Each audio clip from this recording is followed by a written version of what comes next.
Okay. Oksana. Hello. How are you? I'm good. Good, good. So how long are you in Ireland? I knew you asked me this question. Oh, I it's the only one I've opened with something. Okay, I came here in 2021, almost right after college. So I'm here 22 years, will be next year. Oh, what do you think of Ireland? You must like it if you're here that long. I love it. I just love it. What about the climate? Doesn't matter for me at all. It's nice and fresh and it's It is lovely. that, yeah. Isn't it? It is. Like I go home and after a couple of weeks, even after a few days, I have to be honest, I'm just thinking, I want to go home. And this is home. Like, Yeah. You know? No, it's nice and fresh. And like from in the area where I am, like I was living, it's could be plus 30, plus 35. And it's dust, it's sweating, it's you can't breathe, you can't sleep. It's here, you put the duvet on and it's fine. Yeah. You know, even if it's cold or it's rain, it's grand. I noticed that when Lucy's dad comes over from Prague, because it's Central Europe, Oh, yeah. that's like they're knocked out by the fresh air. Yeah. You know, they're going to bed for like a nap. Yeah. See you tomorrow. Oh, yeah. But the landscape, the light and all of the whole package is fantastic. in Yeah, Ireland. yeah. I can't compare it to Russia because I've never been. I can bring you. It's no problem. I'm lazy. We can go all together, all the burns. It'll be a while, I'd say, the way things are at the No, moment. we have to, yeah, well, that's the truth. But actually, the way things are at the moment, I imagine you've got family and all that back home, and Yeah. you're constantly in conversation, so you probably see through all the propaganda bullshit. Oh, yeah. More than people stop. here will be just gobbling it up, saying, "My God, they're bastards." I know. What's that like when you're just fucking hearing it all the time? The thing is, it's completely different what people hear there. It's just opposite. Yeah. And there is all the facts and the like all the documents there, like, And the history. and everything. And see what I'm quite often hear that like the history is disappearing because parts They of don't want history you just fucking gone. knowing a damn thing. Exactly. So yeah, it's very different what you hear here and what is there and what's going on there. And people are saying people hate Putin. No, people don't hate Putin. Lots of people from what support. I've seen, they don't. No, there's lots of support there, and lots of people who actually, there's lots of volunteers. People doesn't know about it. But lots of volunteers, lots of people who actually went themselves, and they want to be there, and they want to help.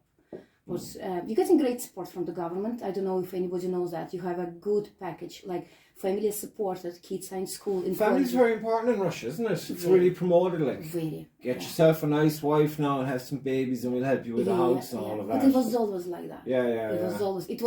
It was from the stage before Soviet Union, it was always family, it's all family. It's not like parent number one, parent number two. That's what against. Fuck that.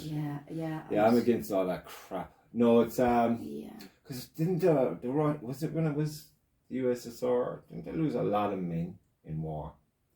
A lot of men, like. Yeah, see, Russia was always behind on the men. Like, there's always more women than men because the wars constantly and, like, started, like, even when, like, before the World War II, there was loads going on and we were always involved in that. And, like, that's what it is. Always in Russia, always, there's less amount of men than women. And so you're saying Russia's a good place to go for a wife? Oh, everybody. God. No, but I was doing some work for a guy up the country there a while back, and he, I think it's before they had their first kid, they went off to Moscow. Okay. My God, no, he just he couldn't say enough about it. He thought it was fantastic. He's like, I'm going back. Yeah. But they did a baby, that ended all that. It's like Irish couple, is it? Yeah. I mean, they're in the middle of Ireland, kind of farmer, young farmer, and he just loved it. Yeah. Even I think on his, because I message him now and then as well, keep in touch with him, Yeah. And he's your little icon is the architecture in Moscow. Are you that serious? famous square with all those funky buildings. Yeah. He loves the place. Oh, yeah. But war is never good for anybody. No, it's a tragedy. It's a big tragedy. Especially not for the people, like, whatever. Stop. Like, it's, like, you can't imagine, like, I'm not really Russian. I'm like my grandfather Belarusian, my grandmother is Ukrainian. From another side, my mom is Russian, and like my grandmother from another side is Russian, and my grandfather is Moldovan. Like in Russia, there is no pure Russians. Like Well, I thought you were. I like the running joke in the houses when they be going on about Russians in Prague because they're not happy about it. I'd be like, sure, aren't you all Russians? It's just not good. It's such you a get mix. abused. See what Soviet Union did before, right? In Soviet Union, like I was studying in college, and they would, after college, you'd be sent for the work, and there would be work for you, like in Soviet Union time, the work would be for you assigned, and you would go to another city, 200-300 kilometers away. Like for example, my dad, he was in the college for the railways the drivers, and he was sent to Samara, to my place where I live, and he knows the guy who was sent. He is originally from Volgograd. It's a Stalingrad from historical, it was renamed, but Volgograd. And he knows the guy who was studying in Samara and was sent to Volgograd, the same college. So what government was doing, they were trying to, like, when the family together, the big family together, they are exactly, their power, they were trying to, like, disconnect. And see, my father was, for practice in Samara, met my mom, got settled, got family and kids' house. He's away from the family, and the family is like not as strong, not as big. So they were trying to, like, you can't imagine the amount of people going from the north to the south and from the south to the north. So that's what they were doing. See, they didn't want, because before Soviet Union, like, there was a big family and they were bigger and they were powerful and they were, and that's what they didn't want, and they wanted to. And you've pretty educated crowd over there in Russia. I just know not well. I'm sure it's probably creeping in, but I mean, you'd be reading philosophers and shit as a pastime. We have loads. Like, I was in college. My occupation is I'm a mechanical engineer. But first 2 years we had philosophy, we had history. We just, everything is so deep. Once you're in college, you really need a good teacher for that stuff. You do, yeah. We used to have them, but now it's all gone. It's before it was really, really kind of deep and good, but now it's all getting very watered down. Yeah. It's funny how that happens, isn't but it? we do have good colleges. We do have, like, it's very famous to be studying in Russia. I don't know where it is over there, but it's like a classical arts college for painting, and it's crazy. Where is it? They bring a horse into the fucking room in the college, right? Paint them. Yeah, but it's amazing. Everybody thinks that Russia, like, is third world, like, but we really had, like, in medicine, in art, and, like, we were very cultured, very cultured, very. Because your acting philosophy is kind of what took over the whole world back in, I don't know how long ago back that was, but there was a movement in Russia, and now it's like the thing. This is what you got to study if you're going to study acting, movie acting or whatever. So it is, but that's just acting. I mean, you're the first guys in space. You're the first thing in space. And if you think about it, it was just after World War II when we lost so much money, so much people, and we got guy in the space. Well, we got dog first, well, 2 dogs. Yeah, but you also crashed that thing on Mars, don't forget. The first thing to land on Mars, apparently, was Russian. Yes. So the boys show, what's that? First woman got in space, Russian, but nobody, Didn't the woman die in space from the Russian program? When that was? Not the first one anyway. I don't know, I go deep when I get kind of those twilight moments of the evenings where you're just dozing, especially in the winter, and I'd be going down all these rabbit holes just for me, it's just curiosity. I know. / entertainment. Very good. And there was lots of people. There was meant to be someone dead on the moon. Might be a Russian guy, a failed moon mission.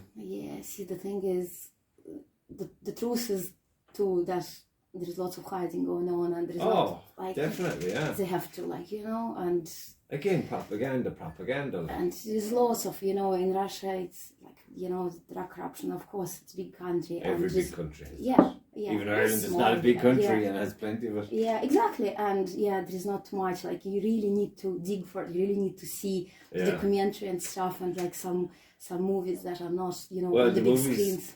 the movies can get you to the subject, we'll say, the topic, and if you like the movie because of it interests you for whatever, then you know, well, I'm going to go research that. Because if you're going to go by the movie, you're an idiot. But if the movie captivates you, you say, I want to research that. So you have a time period, you have a name of a place. And see, the movie can give ideas and the routes, and you can go inspire you to go and educate yourself. But if you're just going to be like, oh, so that happened, huh? No, that didn't happen. Because propaganda, that's the Hollywood machine at its best. But again, it's like the more you fucking know about things or learn about things, it happens with your childhood disappearing very quickly, and that sucks. I think because life is fucking tough, and the reality, the truths of it are just not nice. And it's easy for people to just go, oh my god, why bother? But you gotta fight against you that. Have to, you have to, because otherwise you left with what information, what I was given, and what I was given is spoon-fed your reality. Stop there, they're feeding us with. Because I try to have these conversations with some of my buddies, and they're like, oh shit. It's like, I think we're afraid of nothing. Where they're coming from is, we're not qualified for this conversation. And where I'm coming from is, of course you are. You're breathing, you're seeing, you're hearing, you have a fucking brain. Exactly. Engage, just engage. Be a fucking idiot. I'm very good at being an idiot. But that's how I learn a lot of things. That's true. You have to. There's things I'll never learn because I have no interest, and I figured that out very quickly. I've been here for days, and I'm like in one ear, out the other, because whoever's talking to me is usually just not inspired themselves, and they're meant to be an authority on what they're talking about, and I'm like, oh. Falling asleep, this fucker. No. You go on YouTube, then you'll get some fucking kid who's totally obsessed with the subject, and their passion and their enthusiasm, and they deliver it very, very. Because they're in it. Whereas Yeah. people are just going reading the fuck. I can do that myself. Yeah. But I thought you might give me some insight. Yeah. You know what I mean? Because if someone sits down and starts talking to me about my paintings and how I go about them, I blow them. Of course. And they're like, what the fuck? There's no off button for this guy, because you're living it, you're doing it, you're in it. And sometimes you look at the history and you're like, that's a lot of shit. And then other times you look at the history because I love that. That's awesome. You want to know about it more. If the fact, it's not, there's nothing black and white. Everything is even you being honest with you. You're like, it's like you have degrees of honest with yourself. That's true. You're like, I am awesome. No, you're not. I know, but I have to say it, so it might be. To inspire myself. Have to. Yeah, exactly. It's like fake it till you make it kind of thing. But it's a mess, but it's a lovely mess. It is. But back to being from Russia and living in Ireland. How do you find the Irish people? I love Irish people, and I really think we are very close. With Russian people, I think weird similarities. I think Irish people are so warm and so simple and so easy to communicate with him. And for me, I don't know how for others, but for me, I go to the shop. I go and I start to talk with anybody, and it's just you can talk and you can, A lot of people be freaked out by that. What the fuck is she talking to me for? But before, even now it's more difficult because now with this whole situation. But before all these countries, all the Poland, Latvia, Lithuania, Estonia, they become Europe. Before people were waving each other in the when you go on the road, people are waving and they stop and they say, "Do you want to lift?" It's amazing. I was like, wow, this is fairy tale. I can't believe it's true. Like I came and after first few days, I said, I will do everything to stay here. Really? To be, I loved it. I was taken in the air and I said, I just love it. I won't be here. Yeah, the winter's a bit shitty, but other than that, it's great. No, it's only a few months. Yeah, and that if you make yourself busy, it doesn't when you walk, it doesn't matter was it outside. For people. Well, it is outside all the time. You kind of have to plan, because I drop everything when the weather is good. I just drop everything. I go for a walk and I do something. Well, I think that's a very healthy attitude to have. Because I don't know, it'll be good again. I'm going to enjoy it. So into the car off to the beach. Yeah, just to walk on the beach. Or go and shoot, somewhere, just to be. And then when it's rain, you can read, you can clean the house, you can do lots of things inside. Loads you can do when it's raining. So if you're not concerned about work stuff. It is sometimes when it's too much, and then if something is bothering you, then rain kind of gets you. But that's true. But I mean, it's something you get used to and just maneuver. I think Yeah. You can always ring some up in the night. Yeah. Or watch some YouTube. Yeah, exactly. Listen to some music. Yeah, but when you're kids, that all those luxuries are gone. You just don't understand the luxury of having kids. Oh, right, the luxury. Oh, I can tell you this. Just when I wake up to myself, I end up with kids and I'm like, fuck it, I haven't the time to be doing. Oh my God, you should say, oh my God, I'm so happy, I'm so lucky. Because of course, you have that, otherwise you wouldn't be there, like, you know. They're a gift, of course, but they're hard work. Oh, it is. Everything what is good is hard work. Oh, you know, but Jesus Christ, give a guy a break. Oh, but no. I'm not going to be going, I'm going to have a cigarette. Go on. I apologise. Not Charles. I was growing, my father was, smoking all the time, and I was always around him, so don't. Grandfather used to be smoking the pipe all the time. I used to love the smell off of it when you'd gone up there, because they were. It's a real smell. They were only up the road from where we were, so it was like, you get to call up there regularly. They were cool. I like the smell of the tobacco. Did you smoke pipe? Oh, you don't. I smoked a hash pipe once or twice when I was over in Edinburgh. But no, I'm not really a pipe guy. I mean, I cut down on smoking cigarettes a lot since I started rolling the tobacco. It's the process, isn't it? And then how? Well, it's a habit.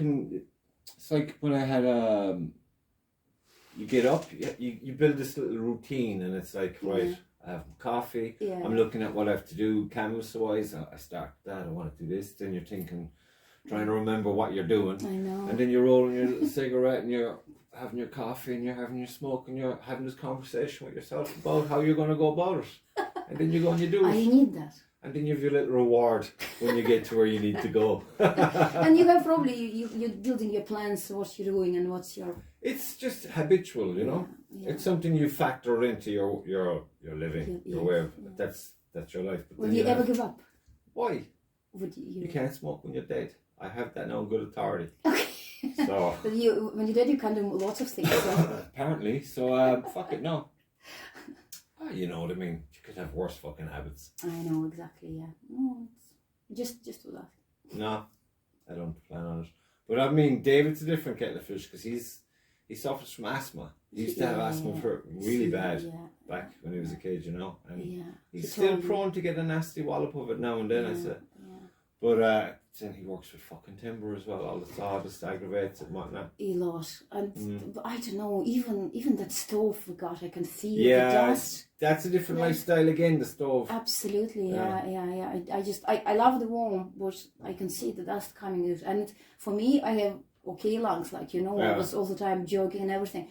But for him... I find out every maybe 2 hours, I'll crack open the window for 20 minutes. See, just give it that fresh kind of...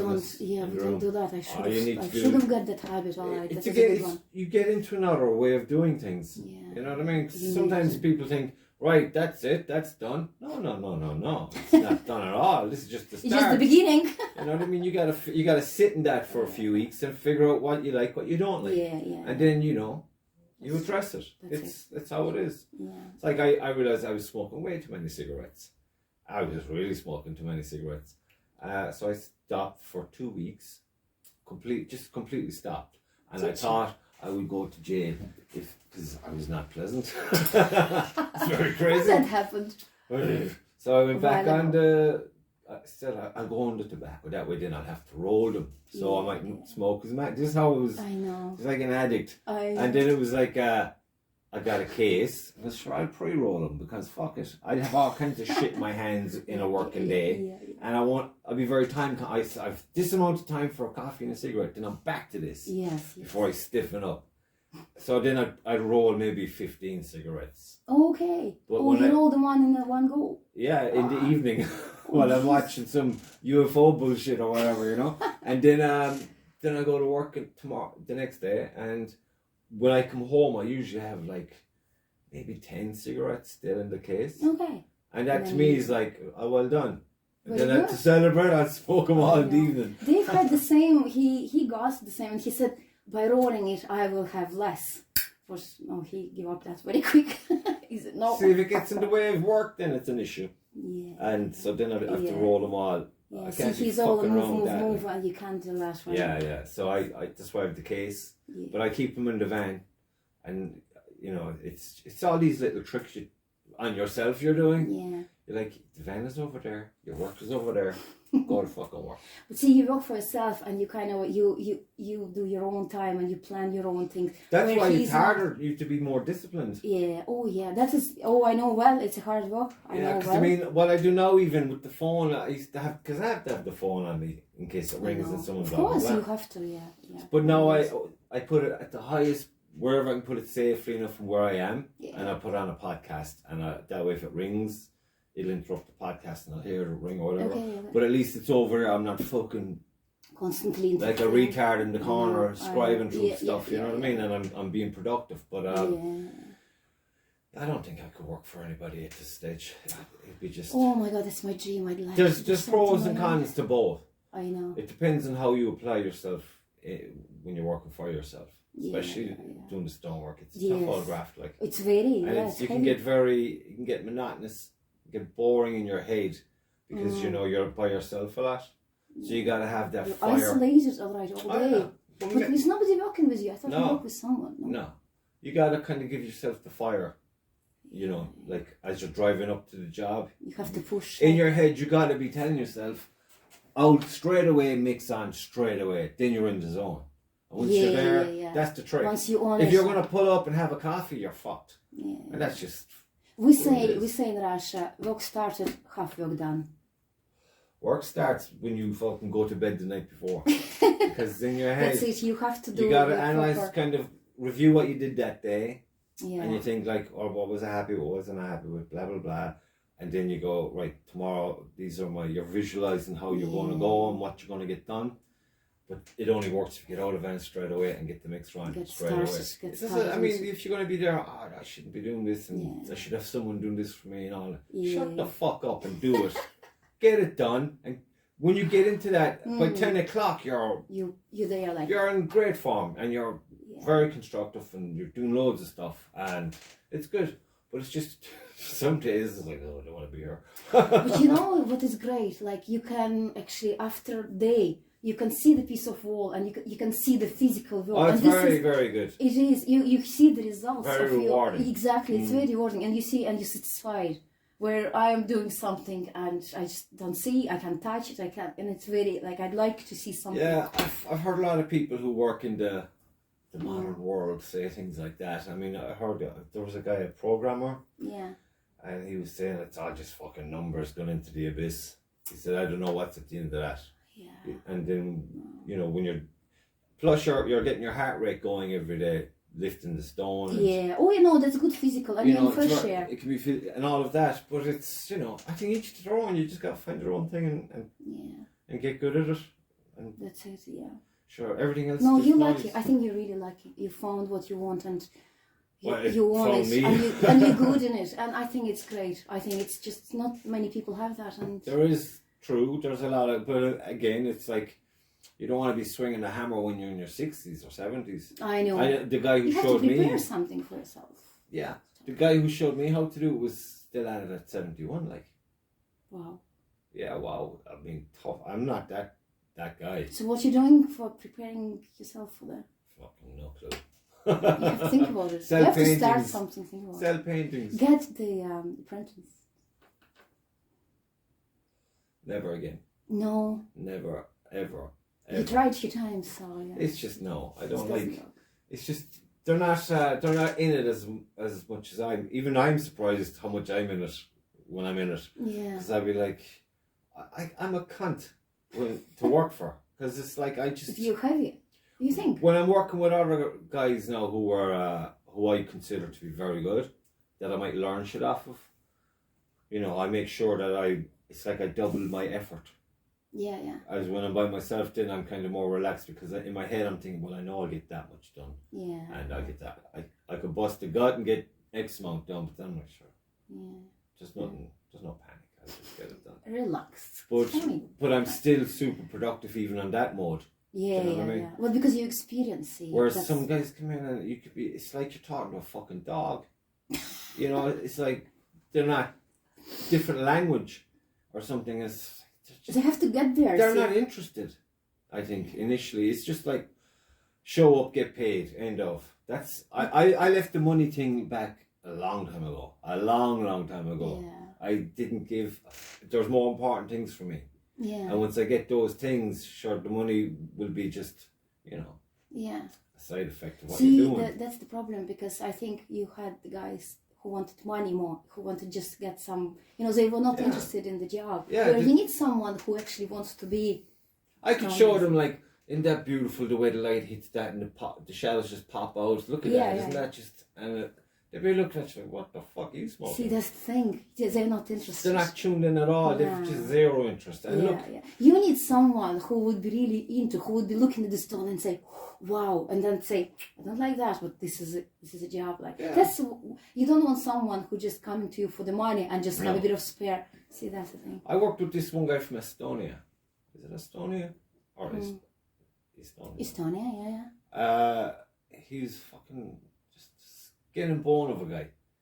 And a very good stonemason. I mean, he was just so good.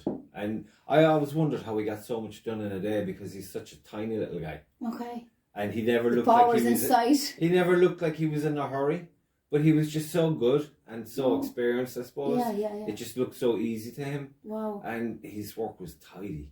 And he was just very... I liked what he did. And we ended up having, like, whenever I get a beauty of a stone, I'm like, hey, Lenny, what you think of that? Yeah. And he'd be like, so this thing started and went down over weeks. You're on the same wave. So you're talking about stones to people, like the shape, the texture, and all. It'll look awesome, and you don't want to be putting it low because no one will really see it or appreciate it. Yes. So in your head, I put up there, they'll all see that, and the thing is beautiful, because you're just lifting it and placing it. Yeah. But it's the decision where you place it. Where you get it, It's just things like that. You think I'm totally fucking nuts to be talking to a guy about a stone, but then you're not. It's like that's your thing. It's your thing. It's that's like when I'm talking to my buddy Jim about paintings, he'd be like, go on for hours and hours. Yeah. And you're like, what were we talking about? I don't know. But you were riveted. I know what I mean? It's very good. But I mean, the engineering, what's that? What got you into engineering? What got me into engineering? Okay, well, I was going to be an interpreter, and I was going to be a translator or something.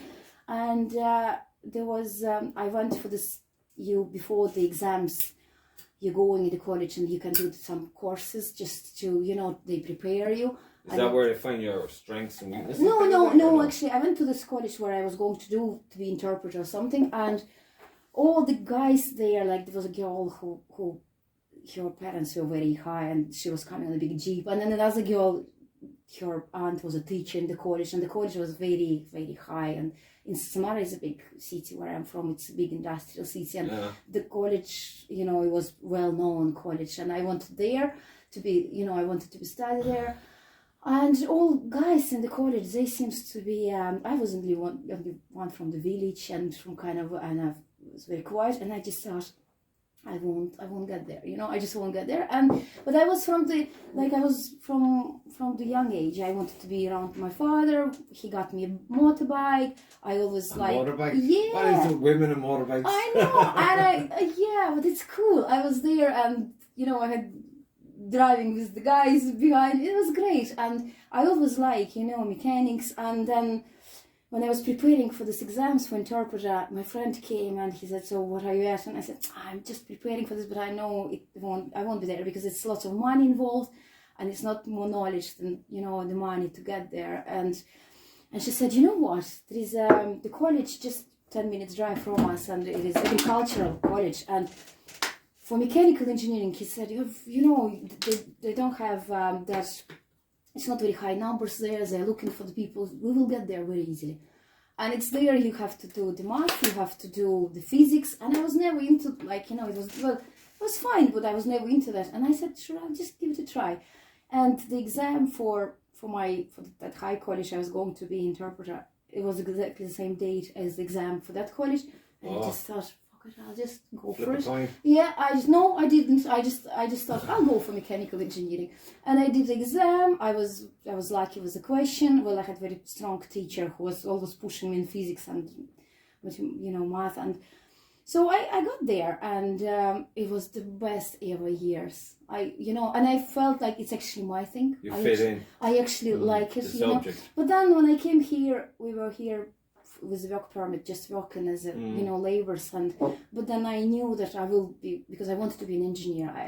I was always thinking I want to be an engineer. I thought it's such a thing, like you can be proud what you can do, you know. Yeah. And I got in engineering, but I got in quality, kind of more connected with the papers and stuff. But it was great because I was working with the engineers, with the guys, and it was easy for me to understand them with the drawing. So I was good in that kind of part. And yeah, it was good to get into the quality, and then I become quality engineer, and now I'm dealing with suppliers, which actually you can see the end of the kind of what I'm doing. You can see it, you can touch it. What I'm doing is I'm putting suppliers on the supplier list, and then the company can actually use the suppliers. And it's very, medical devices are very strict, so have to be certain level and certain categories. Suppliers should be good and proven and everything. So you can see the final product of my work, but it's still, you can't touch it. You can't say, it's beautiful, or that's a piece of art, kind of thing. Well, would you have any ideas or notions for maybe pet projects outside of work, but in the same subject? Yeah, I don't know. Like, I want to try myself in a completely different area altogether. I wanted to maybe to do completely different, just to see what else I can do, to be honest. And like, that is fine. And the main thing is it brings me money, it pays my mortgage, like most people, and pays the bills. But that's the problem with the money thing, I find. It's like, it's so it becomes everything. And it shouldn't fucking be everything at all. No. It shouldn't be. But then again, fucking governments aren't helping. They're causing more problems than anything. Exactly. Just fuck off. I'd like to have more time, and this time I'll try, because I was in school, I was drawing, and I was, and from time to time I find myself doing something artistic, and I'd like to try that area, because I think I could develop that, and I could do something. I'd like to do something with my hands, and create something. But sculpture, maybe.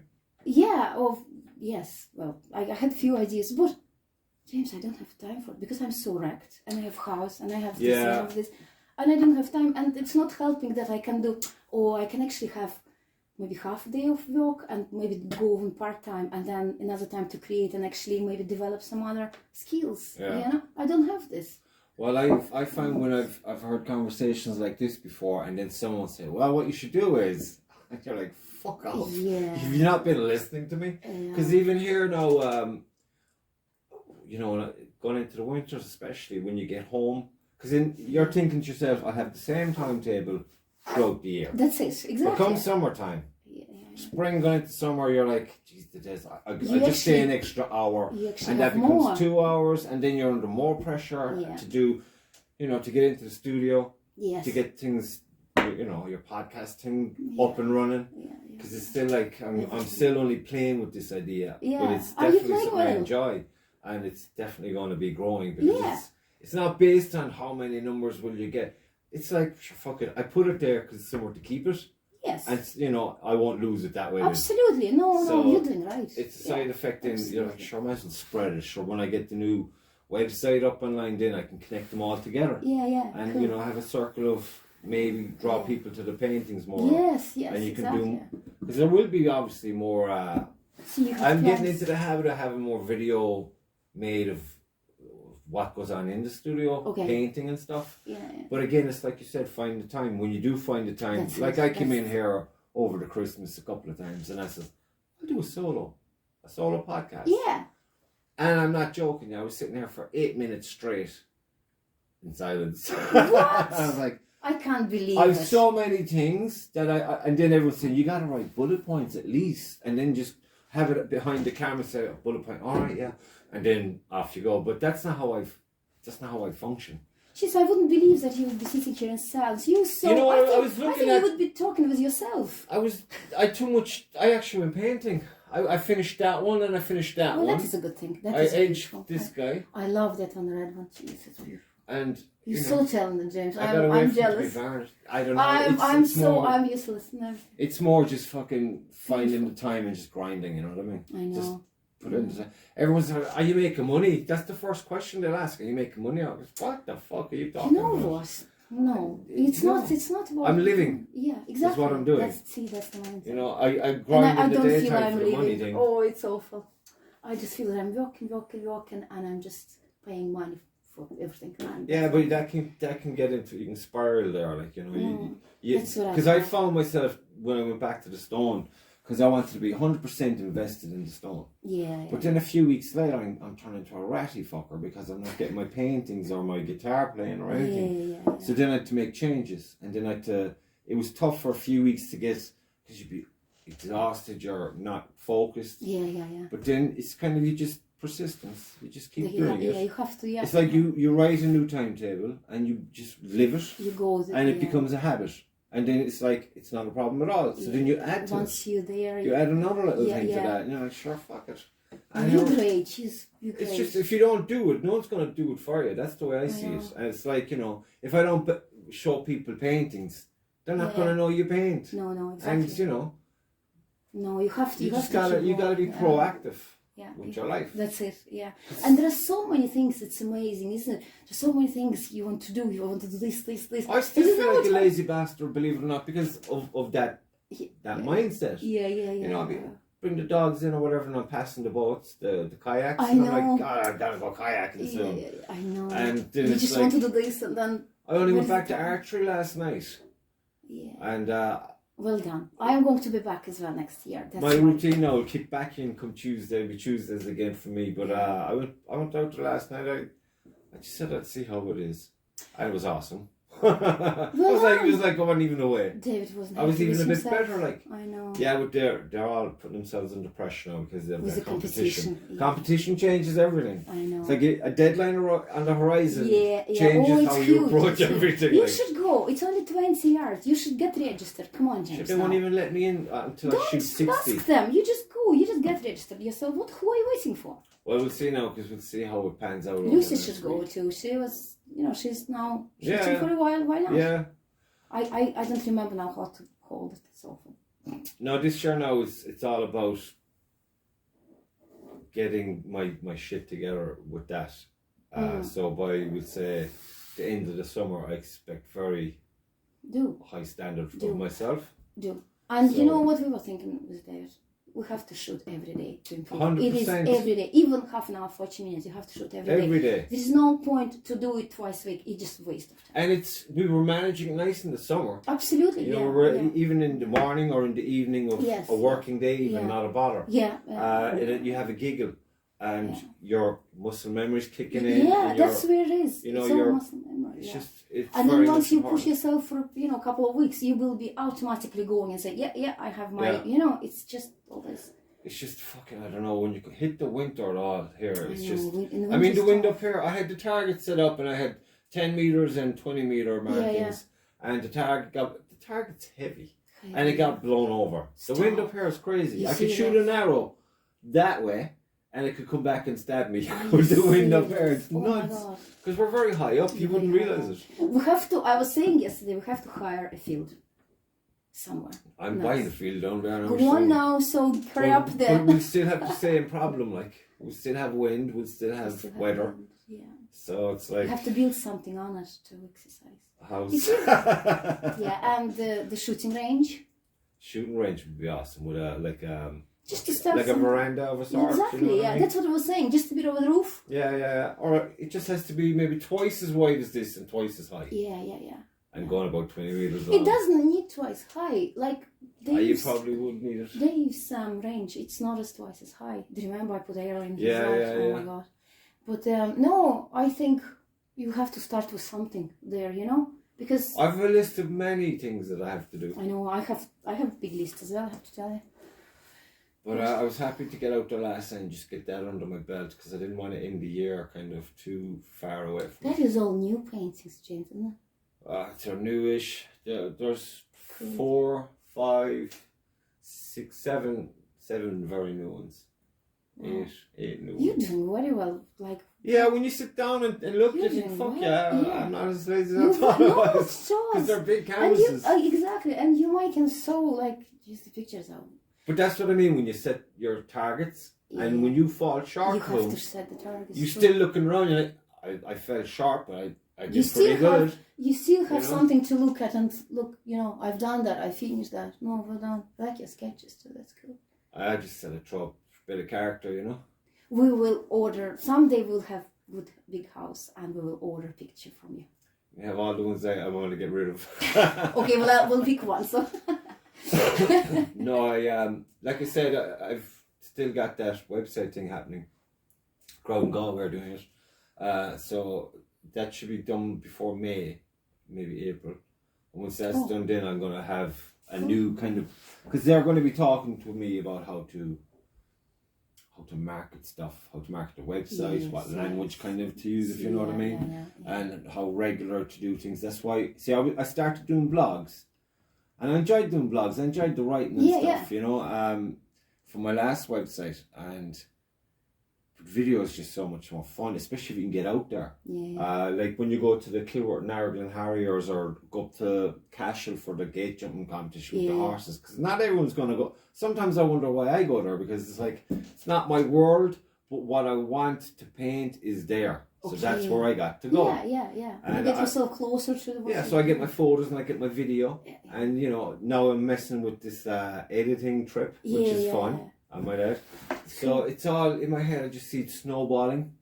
When are you going to all this horsey things? I thought, did you go? Early in the morning. Well done to you. But it's like... I like to watch horses. You gotta go where they're at. I just wish that, there was more with regard to getting horse riding. I was just going to say, you know what you should do? You should do horse riding, then you'll feel it more. And trust me, I tried to get lessons and stuff. It was impossible. We found one lady who was brave enough to give us lessons, and myself and Lucy would go. And we only had junior at the time, and we'd be coming away, our faces would be like split open. We were grinning so much. The excitement of it all, the fear of it all. Of course, But it was it just felt so right that's where you should be doing that at that time. And then the lady sold up everything and moved back to England to be close to family, her young family. And she did want to give me the horse. She said I could have him for free. I said, okay.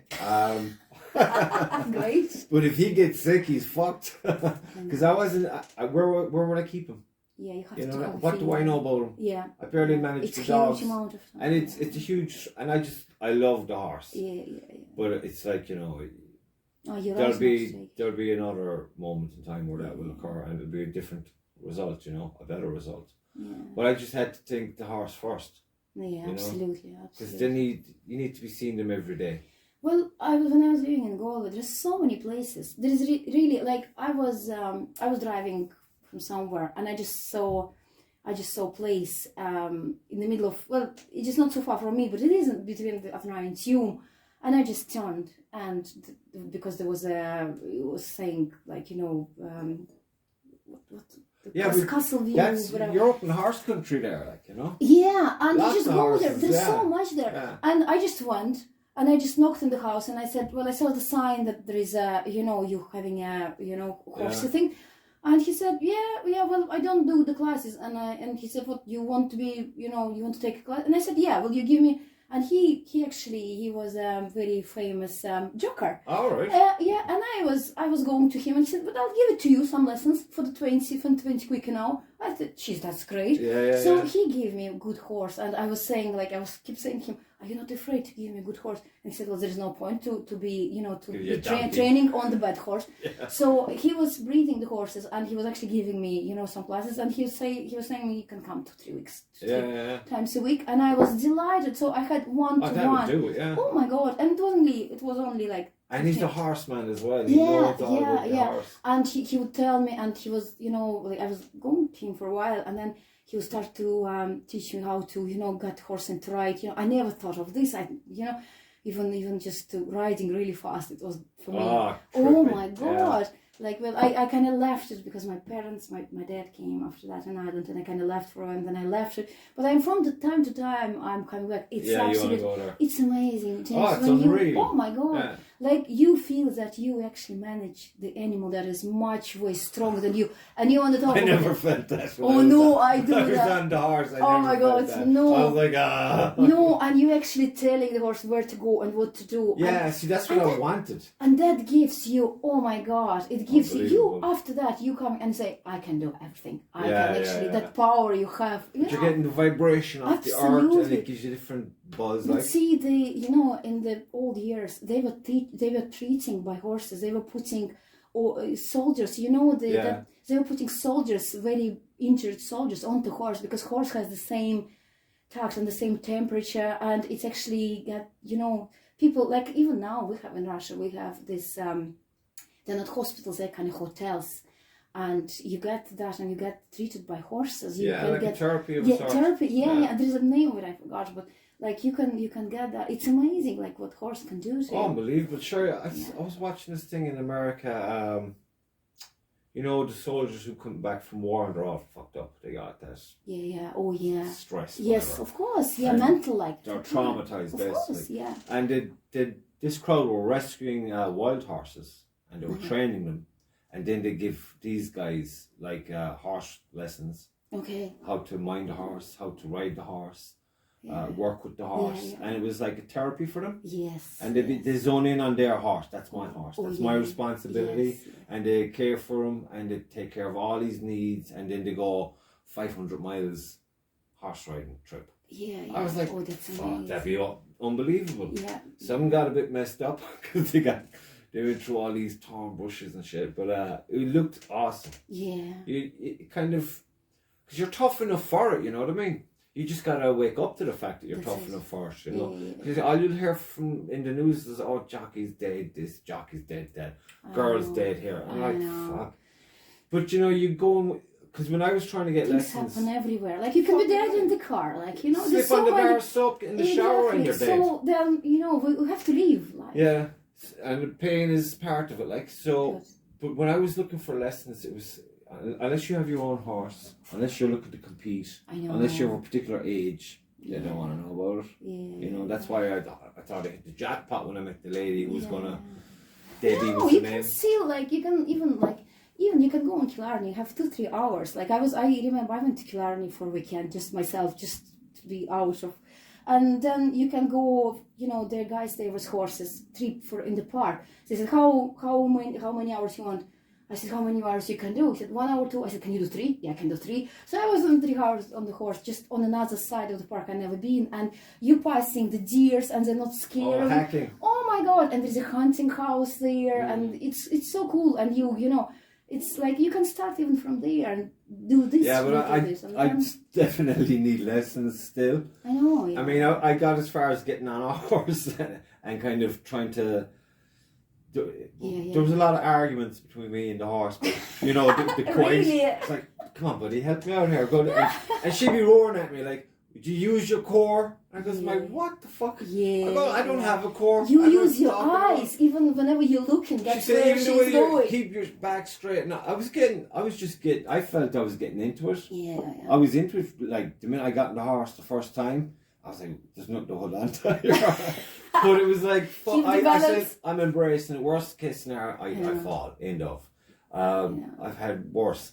So I was all in from the get-go. But I definitely needed, I don't know, she'd be telling me how to do it, but I'd be thinking, is that okay with you, horsey? Do you know, that kind of thing? Yeah. Like, go there, sure I don't want to upset you. If it's not too much trouble, can we go left? Or whatever, And the horse would be like, this guy hasn't a clue.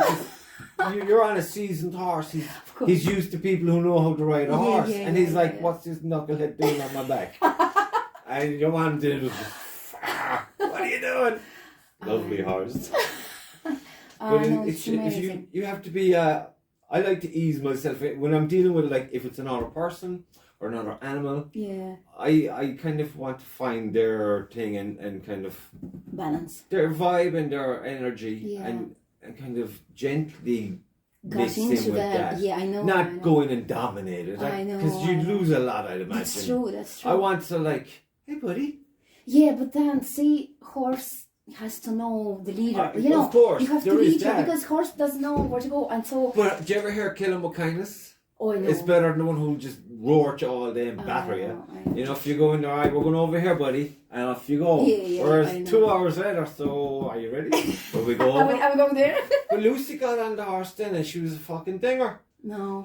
I got one there. I had the camera in my hand, and I was meant to take photos of her. Yeah. But she kind of galloped towards from the end of the ring. Yeah. And it was a good distance, and it looked so impressive to me. And I was like, I'd forgotten to take the photos. So I was like, that's what I want to do. Yeah. She just fucking owned it. You see, that's the thing. Some people just, you know, they were born in the saddle or something. This sucks because I'm going to be this good. Oh, yeah. And then the lady says, yeah, I've sold. And it's not like, it doesn't take years of like, you know, there's a few lessons and you'll be there. I think it's environment. You need the right environment. True, that's true. But again, it's like I said, when I was looking initially, there was, unless you have your own horse, unless it's your background, unless you're going competing. No, you still can go. Like I went for good, you know, like I started in that school beside me, and I went for a good few years and I loved it. And, you know, I've learned, and I had my horse there. And, Jesus, I was, I think, twice a week. But I was all the time, this old tiredness gone. You just, today is the day, you know. And you still get that, you know. I only get that now when when I'm having a good time with the archery or when I go kayaking. Oh, yeah, But at the same time, it's a very watered down version. If you're on a horse. Oh, yeah. Very different. It's very rich. Very different. Very rich. Yeah. You should look at the Queen of England when she was alive, in her 80s. And see the big, beautiful horse she had. She was in 90s, I think she was riding last time. No? Oh my God. That'll tell you how addictive it is. Like. Yeah. She had some stunning horses. Of course, well, sure. Stunning horses, like. I know. But I liked, there was a guy, I forget his name, he's the horse whisperer, they call him in America. He came over, the Queen heard about him back, I don't know, in the 80s or whatever. Yeah. And she had him come over because he gentled the horse. Okay. And, you know, he never traumatized the horse because his father back in the black and white days, his men would fucking beat the horse to break the horse. Jesus, And he's like, I don't want to break a horse, I want to gentle the horse. So he went down into the desert. He had his vision is black and white, it's not colour. Whatever that made a difference to somebody. But so he followed this herd of wild horses out in the desert for a long time. And he was just studying them. And then he started figuring out the body language, and then how he could incorporate it and communicate. He's a cool dude, I watched an interview with him on his ranch now, because he's done very well for himself. He's an old guy now, like, I mean, he's old.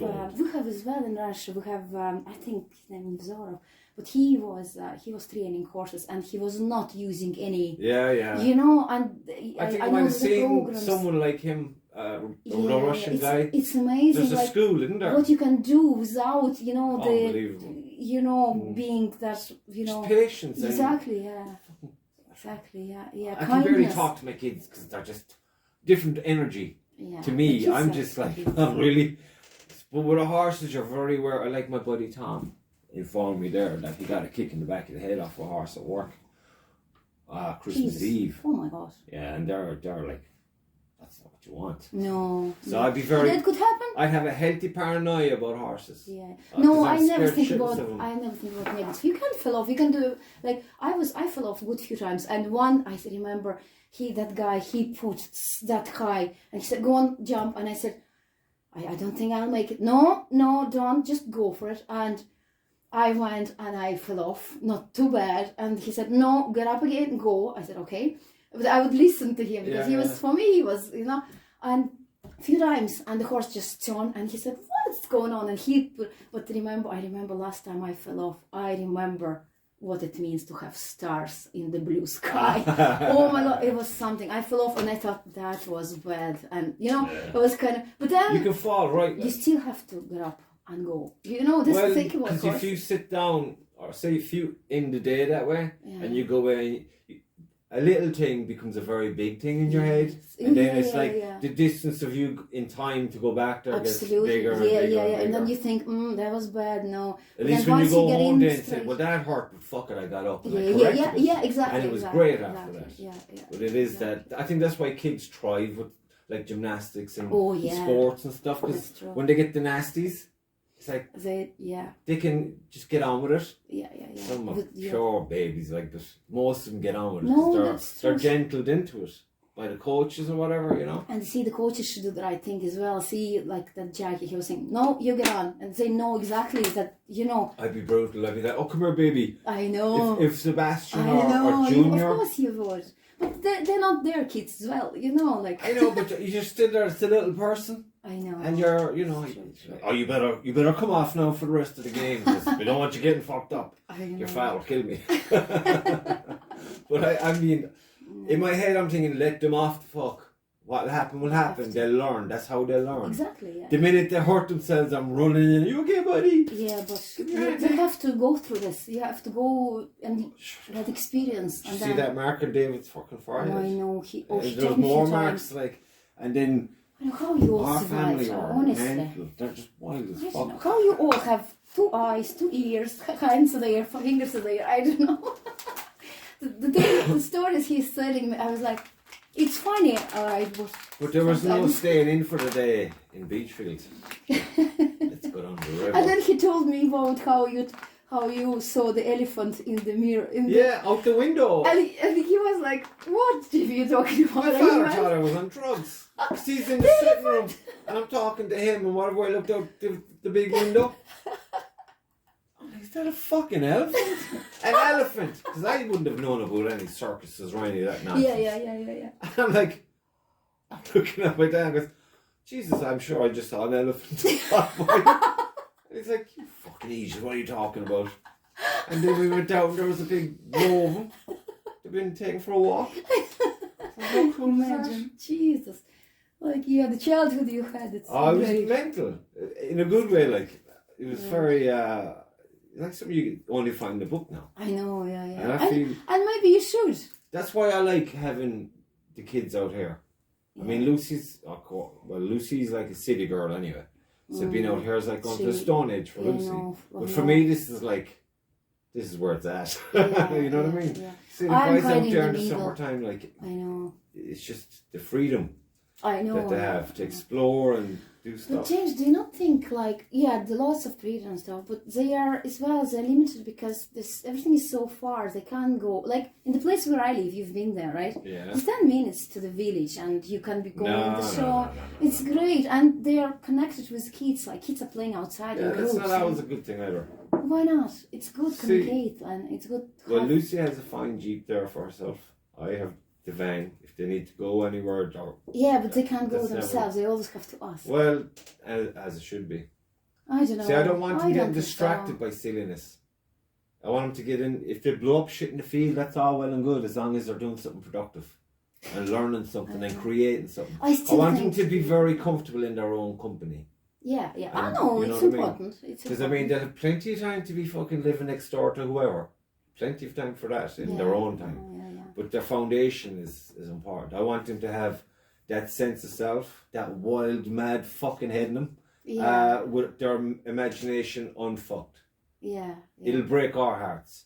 It's breaking our hearts and our bodies. But it's like, that's what you gotta do. Because that's what we had. We were to fucking do it. Yeah. We wrecked the gaff. And, I think it's a good thing. Because, fuck it. It is. No, it's good. Yeah, I like that too. But I just still You're a different energy then. You're not as conformed. What do you mean? You're not as, they'll question things, I think, because they'll genuinely say, but that's stupid. Why are we doing this? Yeah. Because I'd be usually saying things like that to Lucy. Because why are we going there? That's stupid. It's raining. I don't want to go. Yeah. I'd have one day off. And I'd be wanting, the body needs a lazy day. Because you're out all week, maybe the odd Saturday. Yeah. So when you get a day, you just want to be at home pottering around like an old woman. No effort, no stress. No. So you can just prepare for running at the week ahead and going hell for leather. Oh, jeez, I can't do that. Trust me, you would. No, you still have to do something. A huge success is to get into the studio for a few hours and paint. Yeah. And if they're here with me, then fine. But then, I might go for a walk in the spring and even in the winter. We used to go to the beaches an awful lot. We used to take photos and stuff. So we'll probably do that now in the coming weeks once all this nonsense is over, Christmas and New Year's and all that crap. Fucking hate Christmas. Oh, that's my best time. I hate it. Christmas and your birthday. It's the best time. It's when the magic comes and wish come true, and the Christmas is something. And for us, the best thing is the New Year. Today is the big day, and everybody uplifted, and everybody going to, celebrate and sings and dance and go back to maybe your childhood, listen to the songs when you were, young, and get together, families. That's pretty much my everyday. I know. I remember this. Yeah, but like today I woke up and I switched on my Russian television and I was listening songs, and I was teenager and I was young even to listen, and it's all in my head, how... Time travelling away. Yeah, and it's, all the food, what you get, and... The food must be a shock to you here. I imagine if it's anything like Czech Republic. No, because so diverse, the range, differences. Well, yeah, we have, it's a little bit plain, all right, to be honest, but we have lots of, like, I remember first time I invited my Irish friends for dinner. And I cooked the Russian meal that we usually would cook at home. And I cooked it and I thought very good. And they were on this table and I was giving the dishes and they said, "Oh, you have a stew today, yeah." And I said, "No, it's not stew. It's Russian potatoes." But it was stew actually, Yeah. So just like a different name. Different name. But maybe we put a little bit more other spices and stuff. Like, we use lots of, we'll say, fennel and stuff. Yeah. You don't. But there are things very similar, and like... There's some stuff you won't eat, but most things we have the same. I think we're so similar. Well, I imagine so. We were in Prague once, and the way we were eating on this restaurant is down by the river, near Charles Bridge. Yeah, so you're from the window, you can see the eye of Charles Bridge is right there. It looked awesome. Yeah. And this guy comes out with whatever I ordered. I ordered something and a steak. Right. But you have this thing first. Being the caveman I am, I'm thinking, what's in the bowl? And it's like a soup, but the bowl is bread. It's bread, yes. So you're eating the bowl and as you go. And it is so... To say it's a soup, it was very heavy. Yeah. So by the time the steak came, I'm a fat bastard. I'm like... You were full, like... Oh my God. And the steak was fucking huge. Yeah. And I'm like, well, I'm not going to leave the steak on the table. So I ate that, and then I was like, well, that's the... I can't get up now. I couldn't even drink a beer after that. I'm going to fall asleep. We don't have that soup, but I've tried that soup when I was in the wedding in Poland. I think Polish, maybe even Belarusians, they would have it. We don't have it. Well, maybe in some parts of Russia, I don't know, like Russia is so big, I haven't been too far from my place, but we don't have soup and bread, but it was the best thing I tried. I remember soup, before. It's absolutely I love brilliant. Soup. In the winter now, Lucy make a homemade soup. Oh, and I mean, when I say homemade soup, I mean a homemade soup. There's no packet of shit going on. No. Everything is like chopped and fucked in there, and you know what I mean? Everything it's is proper soup. And it's my favourite one would be the leek soup. Oh, the leek Jesus Christ. When I tasted the leek soup she made the first time she made it. Yeah. I thought it was like some kind of... magic.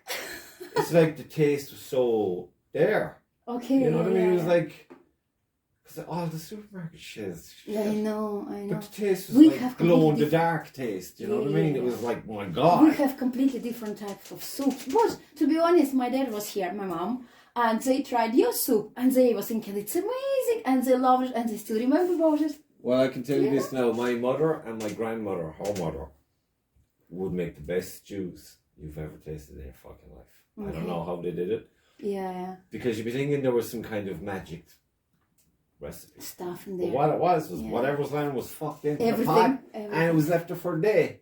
Yeah. Time was taken. That's probably... Yeah. And it was just... Because my mother, she taught me how to cook. She was brave enough, bored enough one particular few weeks, and she goes, right, this is what we're going to cook today. Okay. And I burnt a load of stuff. Yeah. But obviously eggs was my staple diet after a while. I could boil them, I could fry them, I could do this with them. Eggs are awesome. And they're just everything you need is in an egg. I know. But my mother was, this smoked haddock with a white sauce and potatoes. Okay. My God, you'd be eating your fingers. It was delicious. Really, yeah? Absolutely. Wow. Lucy got everything down. But it was missing that something. And she was like, I don't get it. I put everything in it. She was there. She saw her doing everything. Yeah. Jesus, and it was just not the same dinner. And I was like, it's nice. Where's the salt? See, but it was like, isn't it amazing how some women like put something from... See, Lucy's too fucking clean and perfect about shit. My mother, not so much. My mother's like, yeah, that'd be a waste. There could be half a loaf of bread there, she'll break it up and fucking throw it in there, you know what I mean? Some spuds, sure, we'll throw it Why in not? there. Everything in, half a pound of butter. Yeah. Forget your fucking, well, I'm a vegan bullshit. That's just not going to fly. You know, this is fucking If you have a ham there, no because, you know, the brain, most of your brain is this kind of fucking fatty shit. And cholesterol. Yeah. So, you know, I find, because I went on this buzz once where I was going to eat, like, I'd be vegetarian. Yeah. I was stupid for a while. And I think I might have lasted a week and I thought I was going to die. Just on all this shit. And I was like, actually trying for... I was eating like a beast. And I was full for like 2 minutes. Yes, and then I felt like I was starving. I think for mine is very difficult. Mine needs to have meat. Like I need meat. I want especially, meat. but listen, for your job and stuff, you need something serious.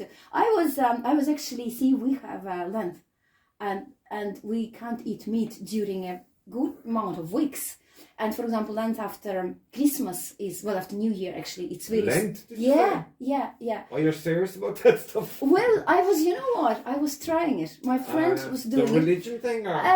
No, I was actually trying more for trying, for the sake of trying, you know. And I tried first time and I failed. And because I was under pressure with job and I said, no, I can't do, I'm stressed, I need to meet.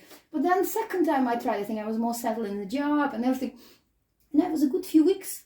And I was okay. But like I am naturally, I would go, you know, if on the plate you have cabbage and vegetables and salad and potatoes, whatever, and then meat, I would try with the salad and I would eat the most salad first. And then I would try meat and then I'll go to, you know, I'm just... The meat is a treat. You don't want to rush it. No, I was not... And then even when I go for shopping, lots of in my basket, all the greens and everything, and then I put meat as well, you know. Yeah, I went off I'm my... naturally kind of a...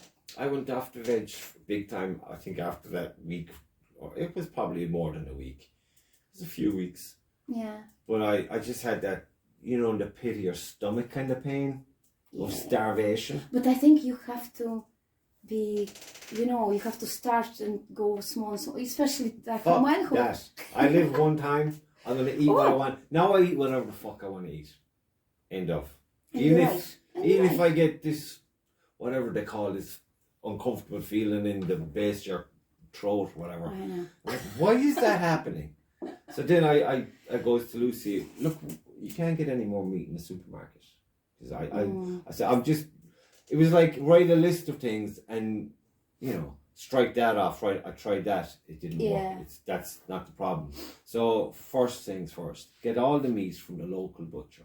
Yeah. Who has a farm where he gets his own meat, and that's it. Yeah. And the difference was immediate.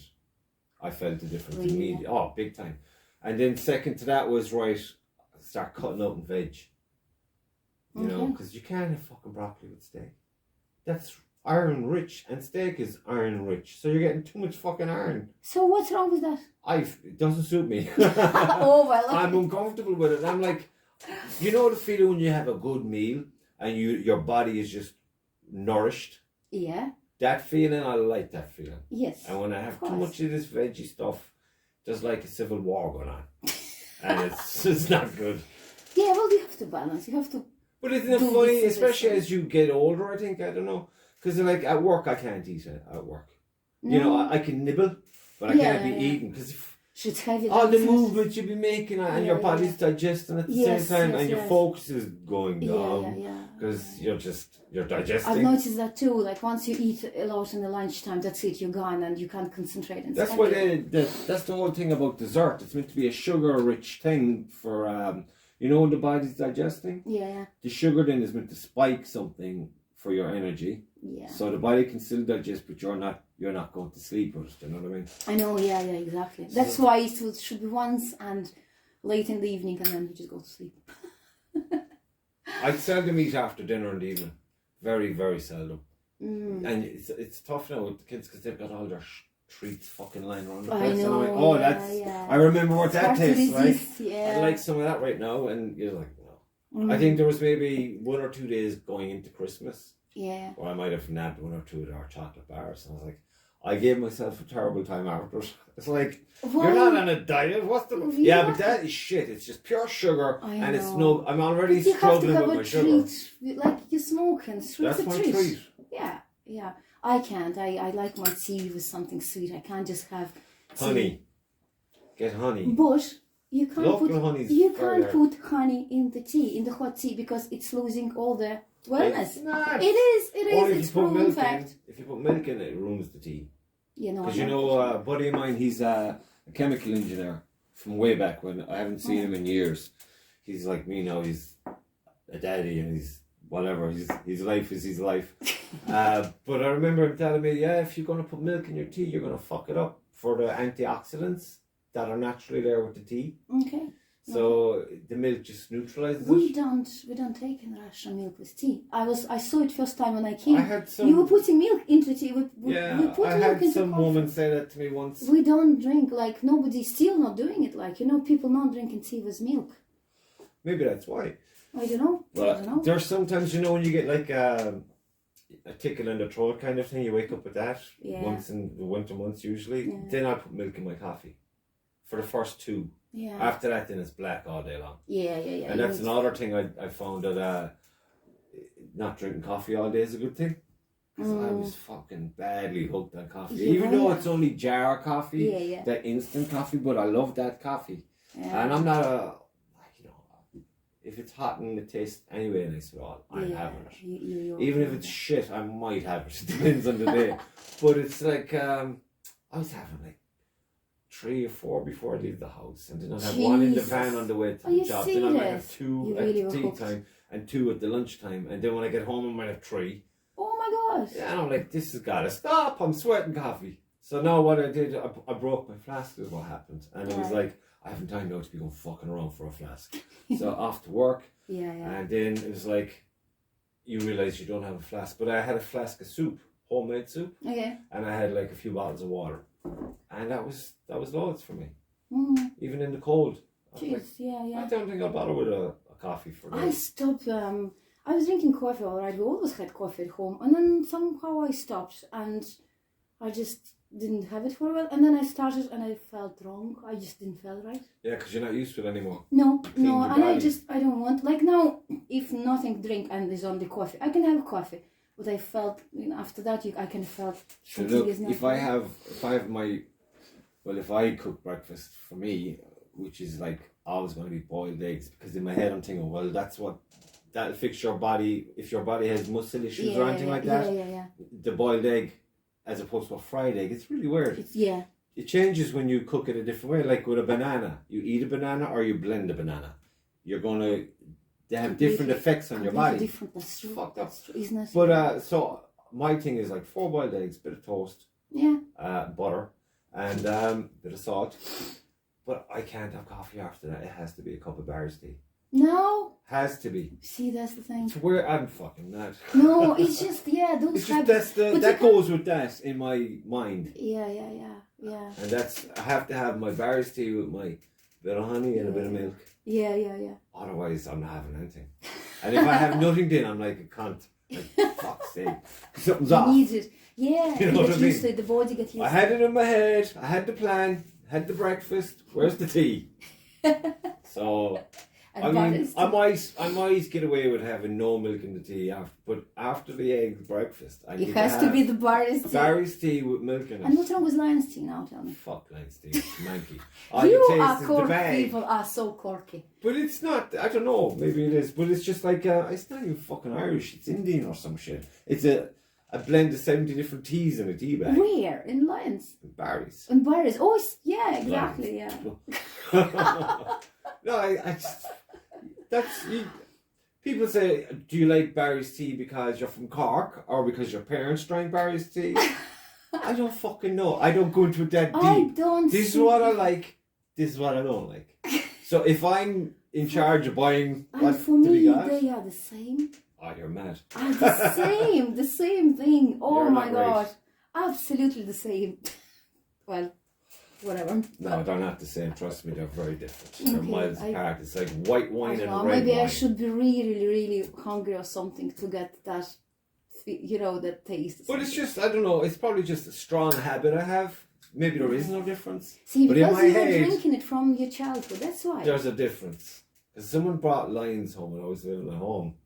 I don't know who brought lions into the house. Who was that? But there was fucking war about it. Like, really, you know what I mean? Yeah, they're very dramatic people. Very dramatic. What would it see? Anything.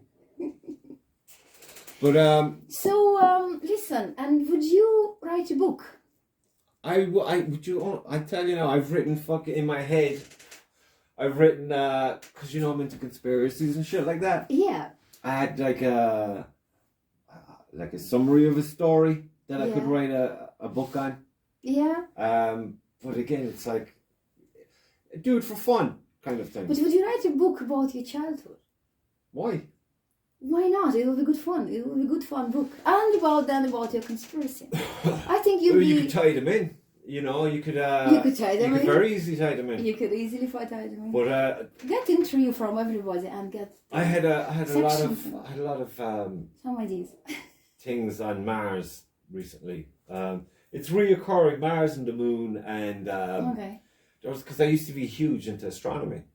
Oh, yeah. When I was in secondary school, I loved science for a simple reason.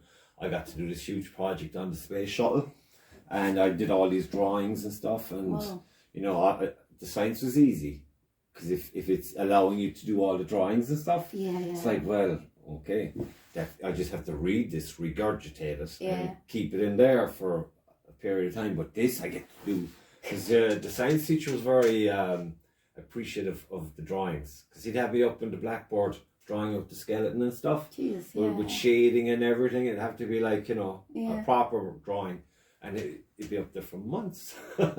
He'd label it all up then. But I used to love that, and then astronomy because it went with the space shuttle thing in my head, and so you'd be reading up on all that stuff. And there was some British artists in the 1800s who were astronomers. And they were doing paintings of the moon. I mean, detailed paintings. They look like photographs. Wow. And they're huge. And they're looking at the telescope and then painting the fucking thing. Crazy. Wow. But the detail was unbelievable. And then they'd be telling they'd have these footnotes. Like, there was a cloud on the moon. On the actual moon. And it's like, what a curiosity. And then there was another guy saying, I'm sure there's a vegetation colour in parts of the moon. It's not just a grey. Yeah. What's it? See, that's why I have a problem with all these fucking NASA fuckers. Because it's like, they're alien from you. You don't know, they're not your culture, they're not your people. And even if they were, you'd still have questions. But it's like, how can they be the ones to tell you this is your reality in regards to the moon or in regards to space? Yeah. And it's this one private boys club. And it's like, I don't know. I don't fucking trust you cunts. I don't. And I have my theory. Because I have history that I've indulged in the past. Like I said, with these, art just branched out into everything. Yeah. And these guys were painting the fucking moon. And then I go into astronomy because of that. Yeah. I went into all Japanese culture because of Van Gogh and Monet. Okay. Because when all the silk prints came into Europe, the effect they had on the colour of their paintings. Yeah. And then I said, that must have been unbelievable to go basically from black and white to this, and then you go on about the samurai, and then that culture in itself, completely, wow, and then the history, and I was like a sponge for all that stuff, and so back to the guy with the astronomy and the moon and painting, and then he'd say they were in this little astronomy club. They'd send these postcards to each other all over England and France and stuff. And they're saying, they give them settings to look at on a particular full moon. Okay. And I said, check that out and tell me what you see. I've written it down and I'll post it the day I have you look at it. That way I can't change a thing. It's gone, it's in post, en route to you, and you're looking at it that night. So while you're looking at it, writing what you're seeing, my thing is in mid-transit to you. Okay. So he said, you do the same. When you see what you see, write it down and send it to me. And then their notes were practically the same. They were describing the same thing. Oh, cool. Yet someone else said, no, you didn't see that. What are you, fucking crazy? Yeah. I saw it. Yeah. I painted it. So it was like, there's a lot of fucking fuckery going on, isn't there? Yeah. So that's what brings me back to Putin and his, you know, the way they say, oh, he just invaded this country. And I'm like, yeah, right. Wasn't there something about this in the 80s? You know what I mean? And then you realise there's an ongoing fucking thing going on there that has nothing to do with nobody. No. So why don't you stay the fuck out of it? Exactly. Yeah. But then you find out that the Americans have been trying to fucking, stop. you know, infiltrate shit So using NATO and all of that. And it's like, lads, you promised this back then and you've reneged. There was papers and everything, and sure, what would you do if you people at your door exactly, and they keep moving their boundary wall into your land? Yeah, exactly. Of course, and see, that's the thing. Like the history, like that was Russia before, and we didn't get any territory. Like Russia didn't get it. Russia still having its own territory. Like what you're talking about, and Russian people there, they were. They couldn't speak their language. Yeah. They couldn't speak their, they couldn't do their cultural things. I know. Imagine this, like they someone bred out of the Irish, the language. You know what I mean? It's only there in bits and pieces. All right, they say it's making a comeback, but unless you show me the national newspapers written in Irish, it's not Ireland, is it? Exactly. My dad is he was born in Ukraine, and he's actually now supporting, and he's saying it is tragedy, it is horrible things, the war, but he's saying Donbass people workers who are really hard working people, they always wanted just leave them alone, get their Russian traditions, and they are Russians, and they were trying to be pulled in the different language and different, they were not allowed. It's all that fucking political crap, isn't it? Remapping the world and all of that. Yeah. It's just. But I don't know. Putin strikes me as don't fuck with that kind of guy. Yeah, but he's not a madman. He seems to me to be very informed on a real level. He's from KGB. On a real level, he's very informed. Yeah, but there is lots of you don't know, but there is lots of people who are very high profile and they're against him. There were people against the taking Crimea and stuff, and he was the guy, fighting for that. Of Kuwait now, or is it whatever the war is on? My brain's fried. Who is it? The president, no, Mr. fucking perfect president, who's going around with the blue and yellow over to Washington and all this. Oh shit. yeah. Isn't his real boss? Oh, stop! One of your man's biggest enemies. I don't know. In an airline. Yeah, see. There's a lot of fuckery. We don't. I think we will now. Will our kids and grandkids will find out what's really was going on. I think it's just. I mean, very few of my friends or people at work might be bringing it up, like, oh, what's that with Russia and all that. And I honestly don't know. Yeah. I said I'd like to know. Exactly. But I said for me to sit down and investigate that would have to be 24/7 for months and maybe years. Yeah. Before I actually know who to ask and what to believe. So that's so true. So true. And it's not my business. Yeah. You know what I mean? And the thing is, we can't do much. You can go there and help, I know, but I don't think that'll make a huge difference. What would you do? Exactly, yeah. So, I have my own fucking empire to be building, Exactly, yeah. You have your own things, and.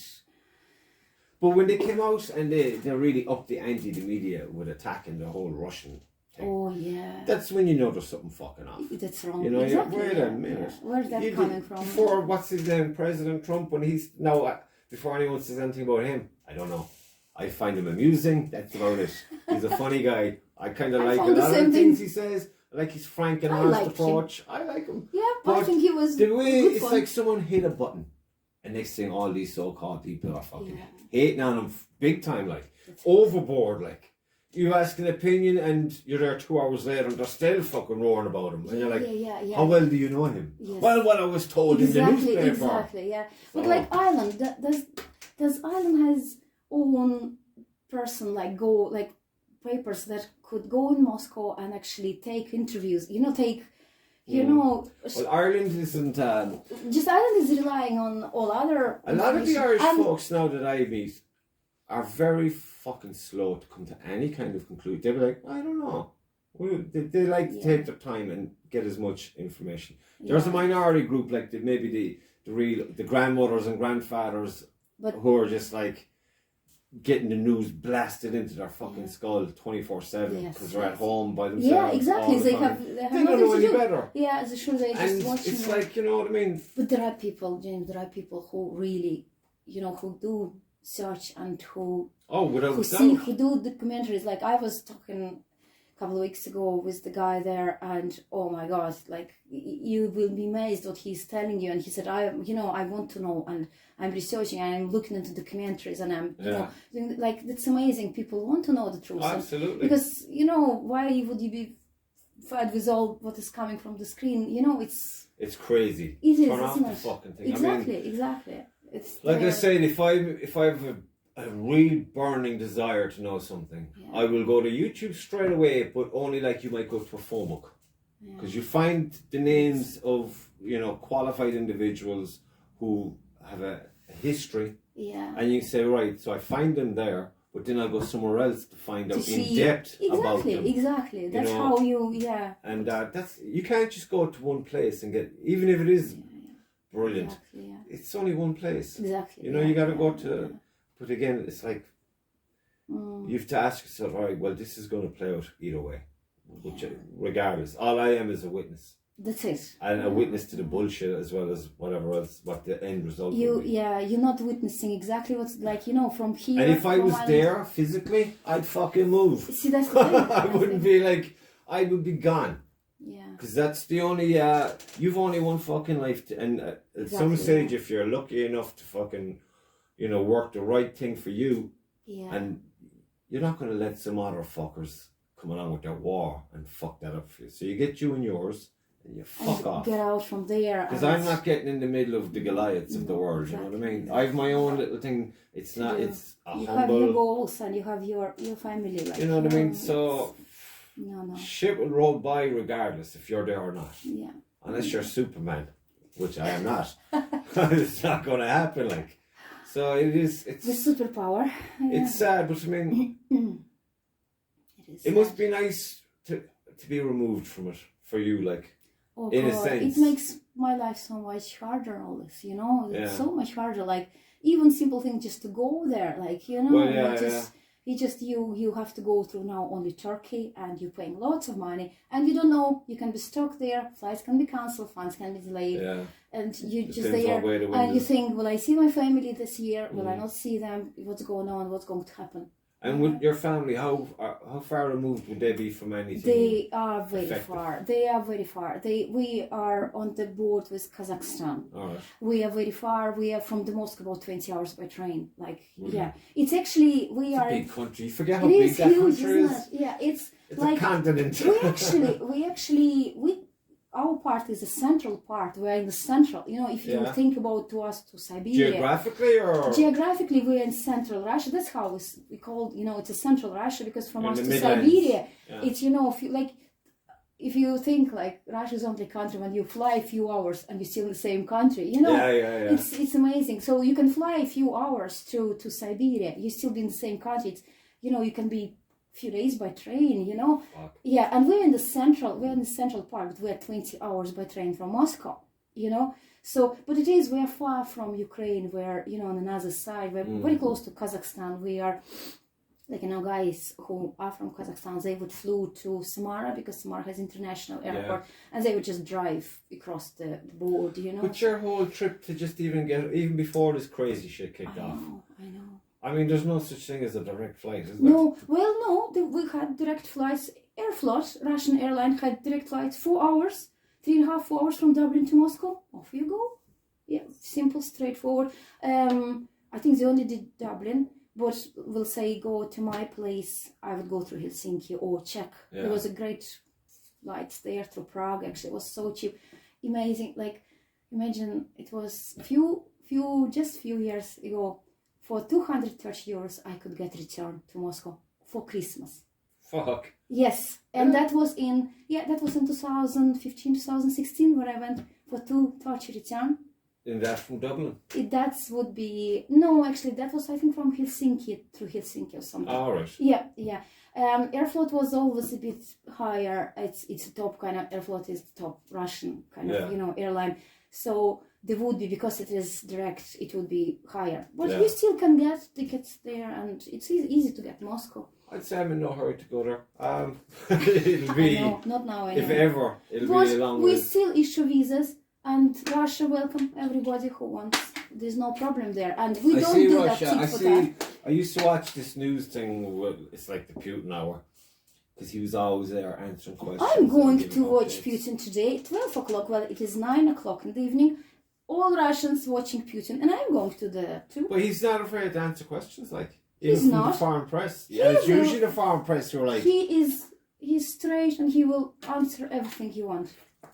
No, I don't know. I never understood people who wanted positions of power. It's like, what the fuck are you doing, lad?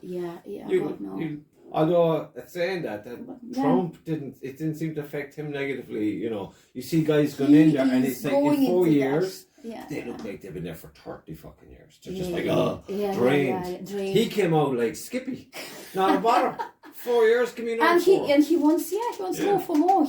Well, they need somebody to change the fucking narrative, because what the fuck is going on over there? I don't know what's like. Again, it's like, well, that seems like a whole can of worms I just don't want to open. Yeah. And I'm not going there anytime soon, so I'm going to stay away from that. Yeah. But I'm not going to be like, I don't like this shit where someone will ask the question and they'll expect you to go a particular way. Like to have the same opinion that they're banging on. Where you say, well, actually, I disagree with you because of this. And then there's, so you're a scholar in this subject. You're not allowed anymore. Listen, fuckhead. You asked the question, that is my answer. It's based on what shit I've been hit with from all angles. And look, that's what I get out of it. Exactly. I'm not saying it's right or wrong, but that's how I see it. So now fuck you, fuck off. Yeah. Now, with all the, it's so hard now to have your opinion about gays, about war. You can't say things. You can't say that. No, you can't. And you're you're grown under the stone. How you could say that? But trust me, if it's important to you, say it. Oh, sure, I have no problem. And I don't think you should have a problem. You know what I mean? Problem. That's what conversation is all about. Exactly. I disagree with you, and this is why. And then you say, I hear you, but I still think the same. You're just a knucklehead. And that's it. True. Okay, I won't talk to you anymore. Fine. Yeah. Oh no, I would never. I remember last week I went to the sauna to try, and we started talking with the guy. I said it's not too busy, and he said it's great. And then he asked me, because of my accent, he said, are you from Poland? As usually we were taken as Poland. You're from Kerry. And I said, no, I'm Russian. And he looked at me, he said, that was very good said. And I said, of course. Why should I? Why should you? I'm proud where I'm from. Exactly. And I would never hide myself on anything, I have my opinion on the things, and I'm not saying Russia's all the time right. And what I thought was very bad form in England, all those Russian business lads who got all their money frozen and all their companies had to be sold. What the fuck is that? Oh yeah, but that's all over the world, and that was no time ago. That's so wrong. You just heard it, but that was no. It's just ago. I remember it, and I was like, I remember when it happened. I thought that stinks. He's not the fucking president. Yeah. He's not making the decisions. Yeah. He's not even living in the country. Sure. Lithuania and Latvia, I think Estonia as well, they are not now accepting the visas at all to normal people who just go for visitors. I tell you this much, all that shit would bite all of them in the arse when it's all over and done with. Absolutely. They're on the... I went to Austria a few years ago, maybe 4 years ago, and they have this big combs, and they have this, they connect it, and it's all in the nice square, clean. And in Russian letters, they're saying, what is exactly actually was there? They're saying thanks to Russian people for saving, from the Nazis, from Hitler, and it's beautifully maintained and everything, and it's so clear. We have in Russia, we don't have maybe such a good monuments, maintained, because it's because in Austria they had this, they still remember how Russian people actually moved Germany, and I was amazed. I told to my parents, I told to everybody, I said, imagine this now in the middle of Austria, it was just, and it's amazing how some people remember, and now Latin and Lithuanians are moving, they are taking off the monuments and everything. People who actually, oh my God. Things like that should be left there. If you want to change the story or how it came to be, change the story. But look, there it is. Absolutely disgusting. Did you see the monument that they gave, the Russian people gave, well, the government, I guess, gave the American people after 9/11? They gave them the most beautiful fucking thing. It's a big, huge sculpture. Yeah. And it was... No, I didn't. They accepted it, they put it down, but there was no fanfare about it. Yeah. It was like, just put it up and say no. Yeah, that's sad. It is sad. It is sad. That's the thing, like politics are just rotten. But like you don't know like any strikes and everything, and Russia actually helping loads people and they're sending money there and everything, and they're always the bad guy though. That's how they're painted. You don't know. It's not on your news that Russia actually taking part in savings and sending people there to help and everything, but it's never there, and it's only bad, which is it's just so sad. Like, I'm very sad for this. It's absolutely... I think it shouldn't be like that. But human nature is a fucker, It's all... And especially when politicians get involved, it gets fucking worse. It's all politics. It's sad. I used to think there was fucking, like, corruption everywhere. But then you find out as you grow older and you're looking at over things with new eyes, that there's a lot of incompetence as well. Incompetent people in positions they shouldn't be in, making drastic decisions. I mean, this Hitler guy, he's a bad guy and all that, but the guys around him are fucking worse, and they were doing all this worse stuff to compete for his favour. Yeah. Oh, they were. So it's like, it's. What is the word? Like a knock-on effect. Yeah. So, lead from the top is the saying. So have the right people in the top positions and the competent people in where they should be. Yeah. But like this bullshit, you need to have a quota of now where there's like X amount of men and X amount of women. And you go, but women won't do this job. I don't care, that's your problem. You find them, because go fuck yourself.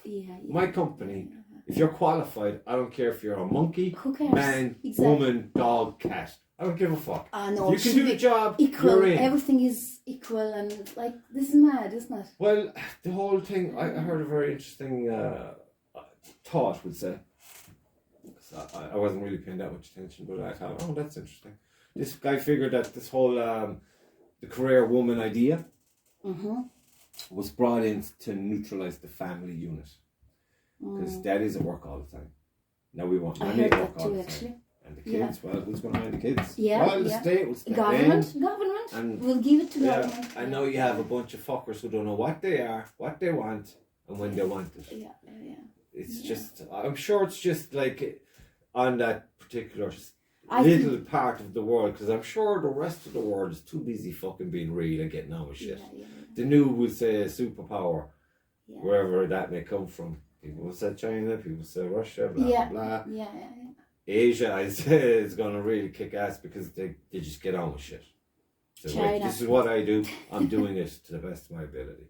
And it's all about being the best. Where they're over there doing these stupid fucking dances and shit. I know. And then saying, I identify as a door handle. I don't give a fuck what you identify as. Exactly. That has nothing to do with why you're here. You're here to do your fucking job. Now do your job or get the fuck out. Exactly. What do I need to know your private life? I don't want to be your buddy. Exactly. You know what I mean? You need to do what you can do, and that's it. It's all what... No, they all have to let you know all their fucking very important feelings bullshit. And it's like, oh Christ. It's like... What happened? What happened? I know. I think it's... You go and you get drunk and stoned for 10 years, you come back to the world and it's fucked. I am really worried what's going to be with Ireland, with all this new... I'm not worried at all. Oh my God, I think it's going to be a different country, and I'm upset about it, because all what's happening with this new laws about this, and I'm just thinking that country will disappear. Well, a lot of countries are disappearing as we speak, but it's like... And they'll all say it's evolution, it's not. You know what it was? It was a little fertile, green little island, and it was beautiful, and people were beautiful. And now, with all influence of US and England... Well, you can blame... I blame Europe for most of it. Yeah. I mean, 50 years now. This past week, we've been in with Europe. They say we're partners with the fuck we are. Yeah. We're under the fucking yoke. That's it. Exactly. I'm not going for voting because there's no point. I don't see. Like, you were asked to vote twice and you didn't vote right. Like, you know, I'm going voting for me. I'm not wasting my own time because it's all done. But that's what they expect. They're probably depending on that mentality, that shift to happen. Sure, it's all fucking democracy. It's an illusion. Exactly. It's a fucking illusion. Exactly illusion. It's just a marketing tool. That's it. Yeah. Be heard. Fuck off. Yeah, Did you hear that? Exactly. Yeah. So it's like, no. The way you just gotta see what's in front of you. You know, you got some nice people. You got some lovely country, lovely foods. Sometimes, go to the beach, go kayaking, go shooting arrows, go into competitions. Yeah. Have conversations with people. Yeah. Open up the horizon in the head. Exactly. Yeah. And just fucking, I like to laugh out loud as much as possible because that's a cure in itself. Absolutely. Even if usually I'm in a room by myself and I'm laughing out loud. That was a good one, buddy. I know, right? I am usually in the room by myself. Taking into account that I'm working from home, I am all the time isolated, so I have to talk with myself, laugh with myself, talk with others by myself. It's tough. I mean, that's why I like to have. That's probably in part subconsciously why I like to have people come around for conversations. Yeah. I will be doing a lot of solo ones, I guess, eventually, because that's my target. But I still want. But you can get too fucking caught up in being solo. You know what I mean? Yeah. The whole point is to communicate with people, with other people, face to face. Exactly. And just, you know. And bring up stuff. Some shit. Yeah. Have a laugh. You know. I'll tell you, I was looking back at the clips, just analysing stuff and seeing what could be better and whatnot. Yeah. And I was looking at episode 1 up to episode 11. I was thinking that the one I did with my buddy Tom Henry, the Halloween one. Yeah. I thought it was the funniest one. And it was just fun because it was like, I don't know, it was just, maybe because it was alcohol. Just fuck it, blah, blah, blah, blah. You should do with him again. Yeah, he's going to be coming in again because he was very, he wasn't quite himself that evening. He was tired because the wedding, I think the night before. Oh, yeah. And I wasn't drinking at the wedding because, boy, because the kids, you know, I just wanted to be sure that they were all. Of course, yeah, you're responsible.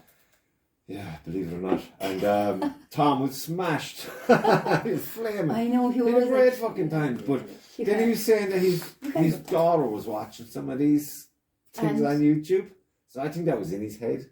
He's brilliant with his daughter. That's his world, you know. Yeah. And so I think he wanted to be, you know, first time on anyway, at least be some bit responsible and not fucking acting the maggot. Got your P's and Q's. Of course, I'm like, I have those intentions all the time. I'm going to be very respectful of everything, and the minute then we hit a vein of conversation, the subject or the topic might change everything. You know, you could be fucking reaching over to strangles about it in 10 minutes. But no, it's, because I was on the phone with him about something rather recently, and he was saying, you know, he wanted to do it again. No. Yeah, but he wanted to talk about something. There was something in particular.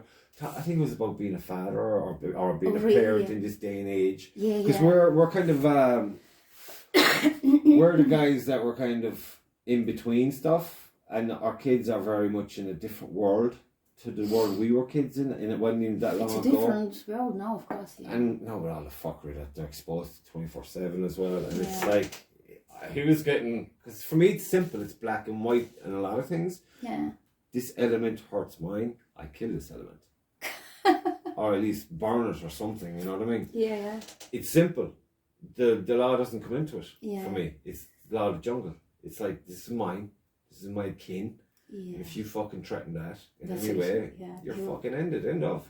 Or die trying, that's the thing. I mean, for me that's simple, it's easy to remember. And it's in your DNA. And for him? For him, well, no, that's a conversation. See, he's a bit philosopher, isn't he? Yes, I think so. He's a very, he goes into his head a lot. You know, he's not one to, there's no knee-jerk reaction. Whereas I can be sometimes very knee-jerk reaction. I'm all twitchy, you know. Tom's very stoic. Yeah, yeah. He'd be stoic. Yeah, yeah. I'd have my moments, but I stopped thinking about it because fucking hell. It's like too much think about it. Your brain gets into this quicksand place. Yeah. And it's like, I'm getting nothing done. I haven't done a cigarette. And the urgency of whatever that was initially there is gone. And I hate when that happens. There's some, like last night now, when I got back from archery. And then what did we do? What time? Probably I know, 10. around, sorted the dogs out, did all of that, chit-chatting for a while. Then went in and the stove was just toasty, nice and toasty. I was on the couch. Diego came in. Yeah. Say, Diego, buddy. And I said, fuck, we'll watch some bullshit on. We'll watch some, something about horses. Guys on a ranch, Yellowstone, I think it's called. Yeah. Kevin Costner's in. I like Kevin. Right, yeah. I'm a big fan of Kevin Costner as I like a him man. too. Do you ever hear his music? No. He's a country guy. He was that before he was an actor. Okay. I like it, but I like Kevin Costner. He's just, you know, it's cool. But they have a ranch anyway, and there's always some fucking drama, and there's some mad shit happening. Like some of the workers got beat up in a bar, so they reversed the fucking trailer up to the bar, opened the door, and left the bull in. Oh Jesus! The bull was fucking mental. But you know, it's just you can just feel it in your toes and your legs, and just that state of absolute. I know. Relaxation. Yeah. And it's nice and toasty. You need it, yeah. And it's just like, I milked it till about 1 a.m. So fuck it. I'm going to be like a headless chicken. I was up at 7 then, and I'd fucking sort out a bunch of things and I plan to meet a few folks. And then, and after Adam, I have food for thought, which is something I've been going at today. Well, from the morning? Good. Yeah, so I'm very productive today. Actually, been very productive all week. If Lucy's gone to kids now in a while, I'll probably go painting something. I have to edge this guy. Would you do, like, there's not much wind, would you do some shooting today? It's raining. Well, it'll stop. It wasn't before. So it is rain, you can hear that. I might do, I don't know. You need to get into that habit if you want to be in competitions and stuff.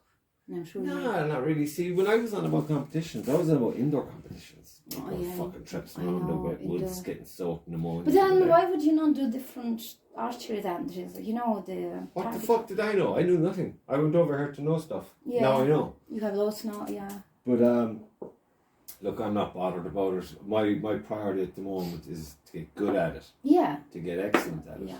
Just for my own, like... Yeah, exactly. I climbed that mountain. I'm happy. I like the view. Yeah. You know, it's the same with this kind of thing. That's another mountain I'm climbing. And the sound will improve. Well, on this one, you on the top, you just need... If you would have more far time... From it. No, I'd say if you would need more time, if you would have more time, if that would be your original, then... But it wouldn't work. I tried it with the painting. I'm just too fucking... I just want to do more than one thing. You discharge with other things. I don't want to be talking about, you know, doing... I want to do it. And then talk about it. Do you know, it's like when I used to be writing songs and stuff. I'd have to go out and have a mad few nights. I meet some mental fuckers and witness things. And then, you know, it goes into the pot. Yeah. And you make up that stew and you write a song. Yes. And when you're singing it, you know what you're on about. And you got that feeling going into it. Yeah. And that's what it's about. Same with a painting. I mean, you think I just got that out of my head? I got like 2 loaves of bread, opened the kitchen window and fucking loads of bread out. Oh man, hundreds of crows came out of it. And I'm there with filming everything and taking photos and filming and... Jesus. And there's a lot of blurs. Which are cool because I'm thinking, I like that. If I can just sharpen the end of that, it'll look awesome in the painting. Yeah. So then you're like, put that in your head and then do a few quick sketches, and I'm going to revisit that when I get the canvas is stretched. That's definitely going to happen. Yeah. Tom actually wanted that one. That is cool. I said, but Tom, it's for my podcast. It is cool. Specifically for her, like, because I went big into the whole crow thing. Watched a really cool documentary about crows. About this Canadian guy, I think he's Canadian. He followed this. They found these crows. They like put things on them, and they follow them for a year. Oh yeah, yeah. Just leave them off in the wild where they are. Yeah. And they were like city crows. So they lived in a huge park in a city. Right. In the middle of a city. And then they were doing these experiments on him, like one will walk through one day and he'd be just looking up at the tree, and then they'd be listening to the sounds the crows would make. Okay. Before people are there, when people are there. When he walks in there, it stops. They would be different. And then they'll get their buddy to walk in wearing a big wolf mask or some fucking stupid thing. Yeah. And to be kind of move like a predator. Yeah. And then to change. And so is that by coincidence? So then they do it again the next week. And it'd be the same thing as they'd have the recording and they compare notes and they'd be like devising up this communication thing. It was fucking sad because one of the young crows dies in it. Oh no. Hit by a bus or something. Oh no. Of all things. And you find you're like, am I fucking hungover or something? Because I'm getting very emotional watching this shit. Because you're so invested in it. Yeah. They're so clever. They are. We are the dumbest animal on the planet. It I can seems tell like you. We're the dumbest fucker. Yeah. But it's very enriching. It's for your mental health and your emotional well-being to fucking just, because I used to do these paintings and I'd have like a person. It'd be just like an outline nearly, but it'd be a good outline, be a good shape. Yeah. And then I'd have this colour on in the middle, kind of coming out. It'd be like in my head, it was your consciousness, because I was reading and watching this interview with these Japanese scientists, and they're on about measuring this. It's like when a baby is born, we say, or when the heart starts. Okay. It's like there's a weight, and when you die, then that weight is gone. Yes. But it's called soul. I think that's what they were on about. But then they were in discussion with this other guy who's kind of thereabouts on something similar, and he was showing them how he was illustrating it to show what he was trying to say with all the scientific jargon, and it was like if you can imagine a person but made of glass, and then there's a light in them, and it's coming out, and it's like, he was saying if you get a deja vu, and he was trying to explain the deja vu. He said his theory was that it mightn't be that you were there before, but not like you think you were. It's like your intuition raced ahead, based on everything that you've done thus far and what you're thinking to do, and it's like you projected yourself there. Because you forget you've researched it on Google, you've watched videos on YouTube of the locations and shit. Even before all of that, you'd be looking at pictures of something, exactly. Yeah, so he said your brain then will put one and one together and get it this. Yes. And you have this montage going on. So it's like you've reached out geographically, but not physically. It was very interesting. I get lost in that shit. I love that. I'd be like, that's for me magic, you know what I mean? I know. Because it's like there definitely is magic of a real kind of sort there. It's just you're being dumbed the fuck down. Yeah. As a species, and it's just you gotta pick your battles, like, and pick your interests. Because I find all that shit very enriching. Especially if I'm going to go write stuff or paint stuff. Because I like to get into the abstraction of everything. Yeah. And just allow you to physically just fucking attack a canvas and be just physically drained when you're finished the painting. And emotionally tapped out. You have to take a week off. Oh my that God. Kind of exhaustion. Wow. And it's fantastic. I can imagine. You are lucky thing, James. I'm jealous, that you have it, because I don't have it. I'm looking for it. But you can't everyone has it. Yeah, it's you just have to quieten themselves. You have to, so they can fucking. You have to find, and then you have to find time and everything to get there, and You have plenty of time when you're sleeping. I don't know. When I'm sleeping, I'm resting. Do you ever do like dream experiments? No, what's that? It's great fun. I don't know where I just thought of it one night. I said, right, because I woke up this one night because I was back at the stone maybe 4 years, and whatever I was in I don't know what kind of sleep you want to call it, but it physically felt like I went like that while I was asleep, like I was hammering hammering it hard, and I fell out of the bed. Oh my God! So you actually did it. I enacted it while I was asleep, but I was very aware of it as if I'm awake, and it's like I fell off a scaffold or something. Oh, you see it? But then I'm on the floor and I'm like, Jesus Christ, that was so real. You were walking, you were drinking. Yeah, and it was like, it just put a little thought in my head. I goes, interesting. So I'm thinking like, okay, where have I been? I've been here, there, and so okay, I'm going to go there and have a dream there. So like trying to instigate a particular dream. Where are you going? Jesus, I never didn't work. No, because I wake up completely in some other kind of scenario with fucking you can't aliens order, or something. You know what I mean? You can't order your. But it's fun because you know when you wake up, you're physically lighter or something. That's the only thing I could say, because I used to wake up and write on the wall. Yeah. Because I'd have a pad somewhere, but fuck it, I'd never find it. And it was like, you know, when you wake up and it's like it's going away like sand through your fingers. And you're, it's fucking gone. Gone. And then it's an hour later, it's completely gone. Yeah. So I had to wear the string. You know, what happened? I don't know. But I feel it. I had it was some there. trips like that. I had that too, but once they're gone, they're gone. And you can't get yourself into their back again. But it's nice to play with it. You know, you're a god in a sense, and everything is your playground. If you're going to go there, and it's just like, you know, because what I will do every evening is when I'm just those few minutes as when you're down on the pillow, you're just thinking, right, I got up today, and this is what I did, and this is what I thought, and this is what I felt, and I might have overreacted here, and I.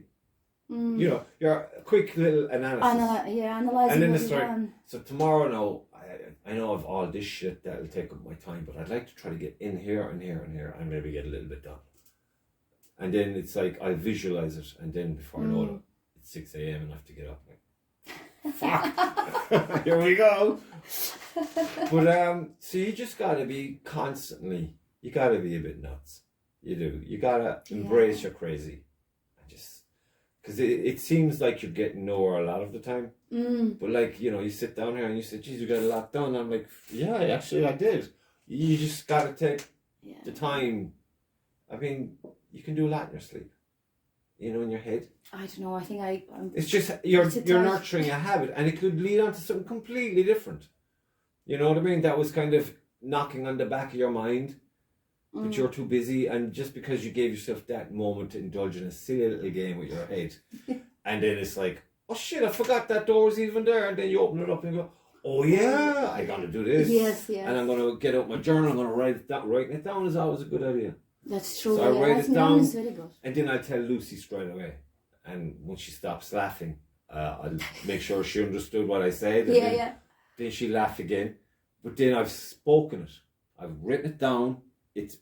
I've gone in there. Visualized it. I've written it down. I've told her. I might have done some sketches if it was required. Yeah. And I'll say, what do you think? And then she'll say, you're fucking tapped. And then you think, I am, and I'm going for it. I say, well, that's a good sign. Let's do it. And sure, look, if... So who is inspiring you? Would you tell Lucy everything? Yeah, pretty much. Yeah? Sure. I kind of... Your ideas. Sometimes I don't, because I already know what she's going to say. I know, of course you would, yeah. So it's like, I'll tell her later. I just started first. Yeah. Because sometimes I just know, well, I definitely can't tell her that. Why not? Because, you know, I'll have to wait till I fix it before I tell her it. And then it's like, does she really need to know? She's only going to get upset. And, you know, I fixed it now, so what's the point?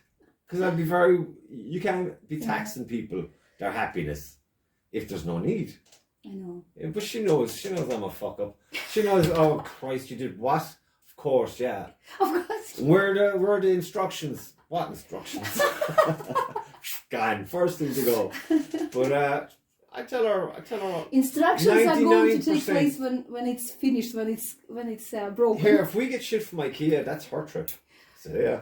Here's a hammer. Bye-bye. Oh, jeez. Because I did... Poor Lucy. I think maybe I tried to put one or two things together, but by the time I get to doing it, I'm in no mood for this shit.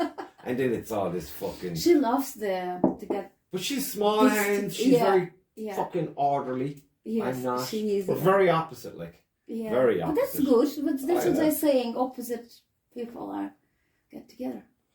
And make each other's lives fantastic. But no, it's like, no, fuck it. I tell her probably 99% of your because I know where the crazy boundaries are with her. And there's certain things, that's too deep for her now. She'll get concerned. So there are things that you wouldn't. Daddy, come here. You'll never believe what he said to me. I think we should go home. Get me the ticket. Enroll the kids into school over there just in case. But it's like, I told her from day one. I'm sure she will understand you 100% on everything. She likes to. I don't know. I don't even understand the half the time.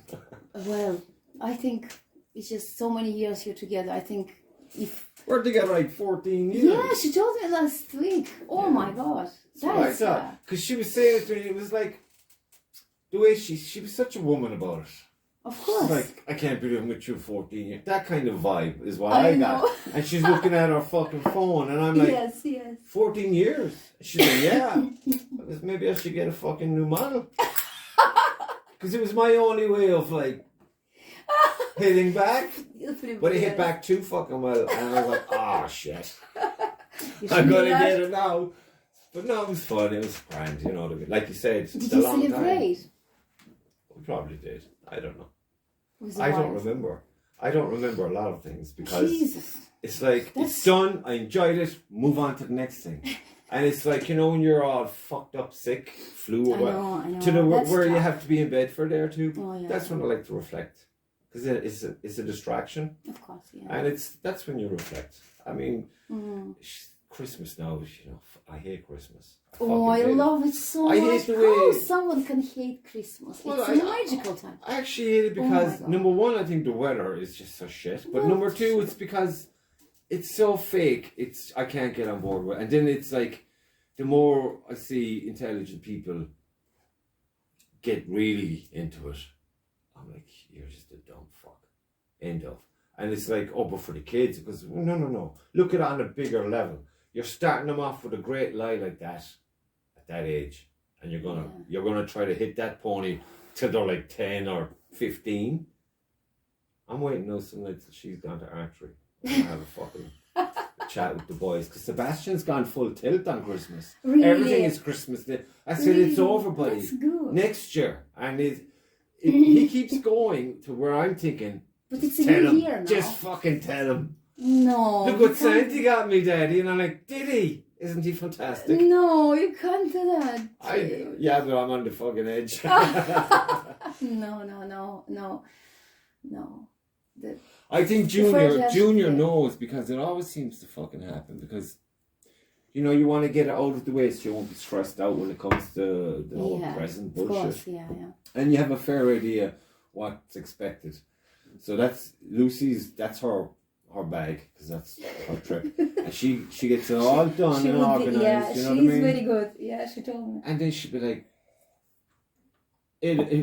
I'm totally lost on the fact that maybe I should be getting her something for Christmas because she goes on about it. Now, when I met Lucy, Valentine's Day and Christmas were like split on that.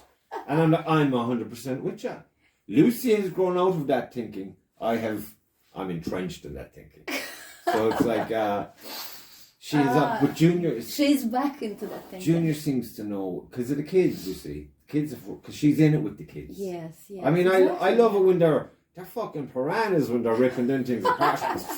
And she's so delicate tying it all and making it pretty. I love pretty. Yes, exactly. It's a women thing. There's a psychoness about that freaks me out. But the kids come in and they're just, Daddy, help me, get me a knife. What? I get his scissors. And so when I watch them and then you see their face and it's like a huge fucking sugar rush for them. Yeah. But then when it's over, it's like there's a pile of crap over there. And they don't even look at it for like 4 months. And all I'm thinking of is, there's no, see, I'd like to get them into this fucking earning mentality. It's too early, James. Don't be crazy. It's too early. No. Slip it in there at Christmas. What do you mean earning mentality? What, do they have to work for Christmas or what? For anything. You get what you earn. Yeah, but they are earning because they being good. They smile. They being good. They smile. They be good. They put toys in the box. The fuck they do. They do not. Of course they do. No, in some ways. Sebastian is a fucking tyrant. A tyrant. Junior at least keeps his crap in his room. And he's all Sebastian is set up. younger. He will get there. I know, but it's like, you know, you asked, I answered. There you go. Will we wrap it up? We can do. Thanks for coming in. Are you very welcome? That's no problem.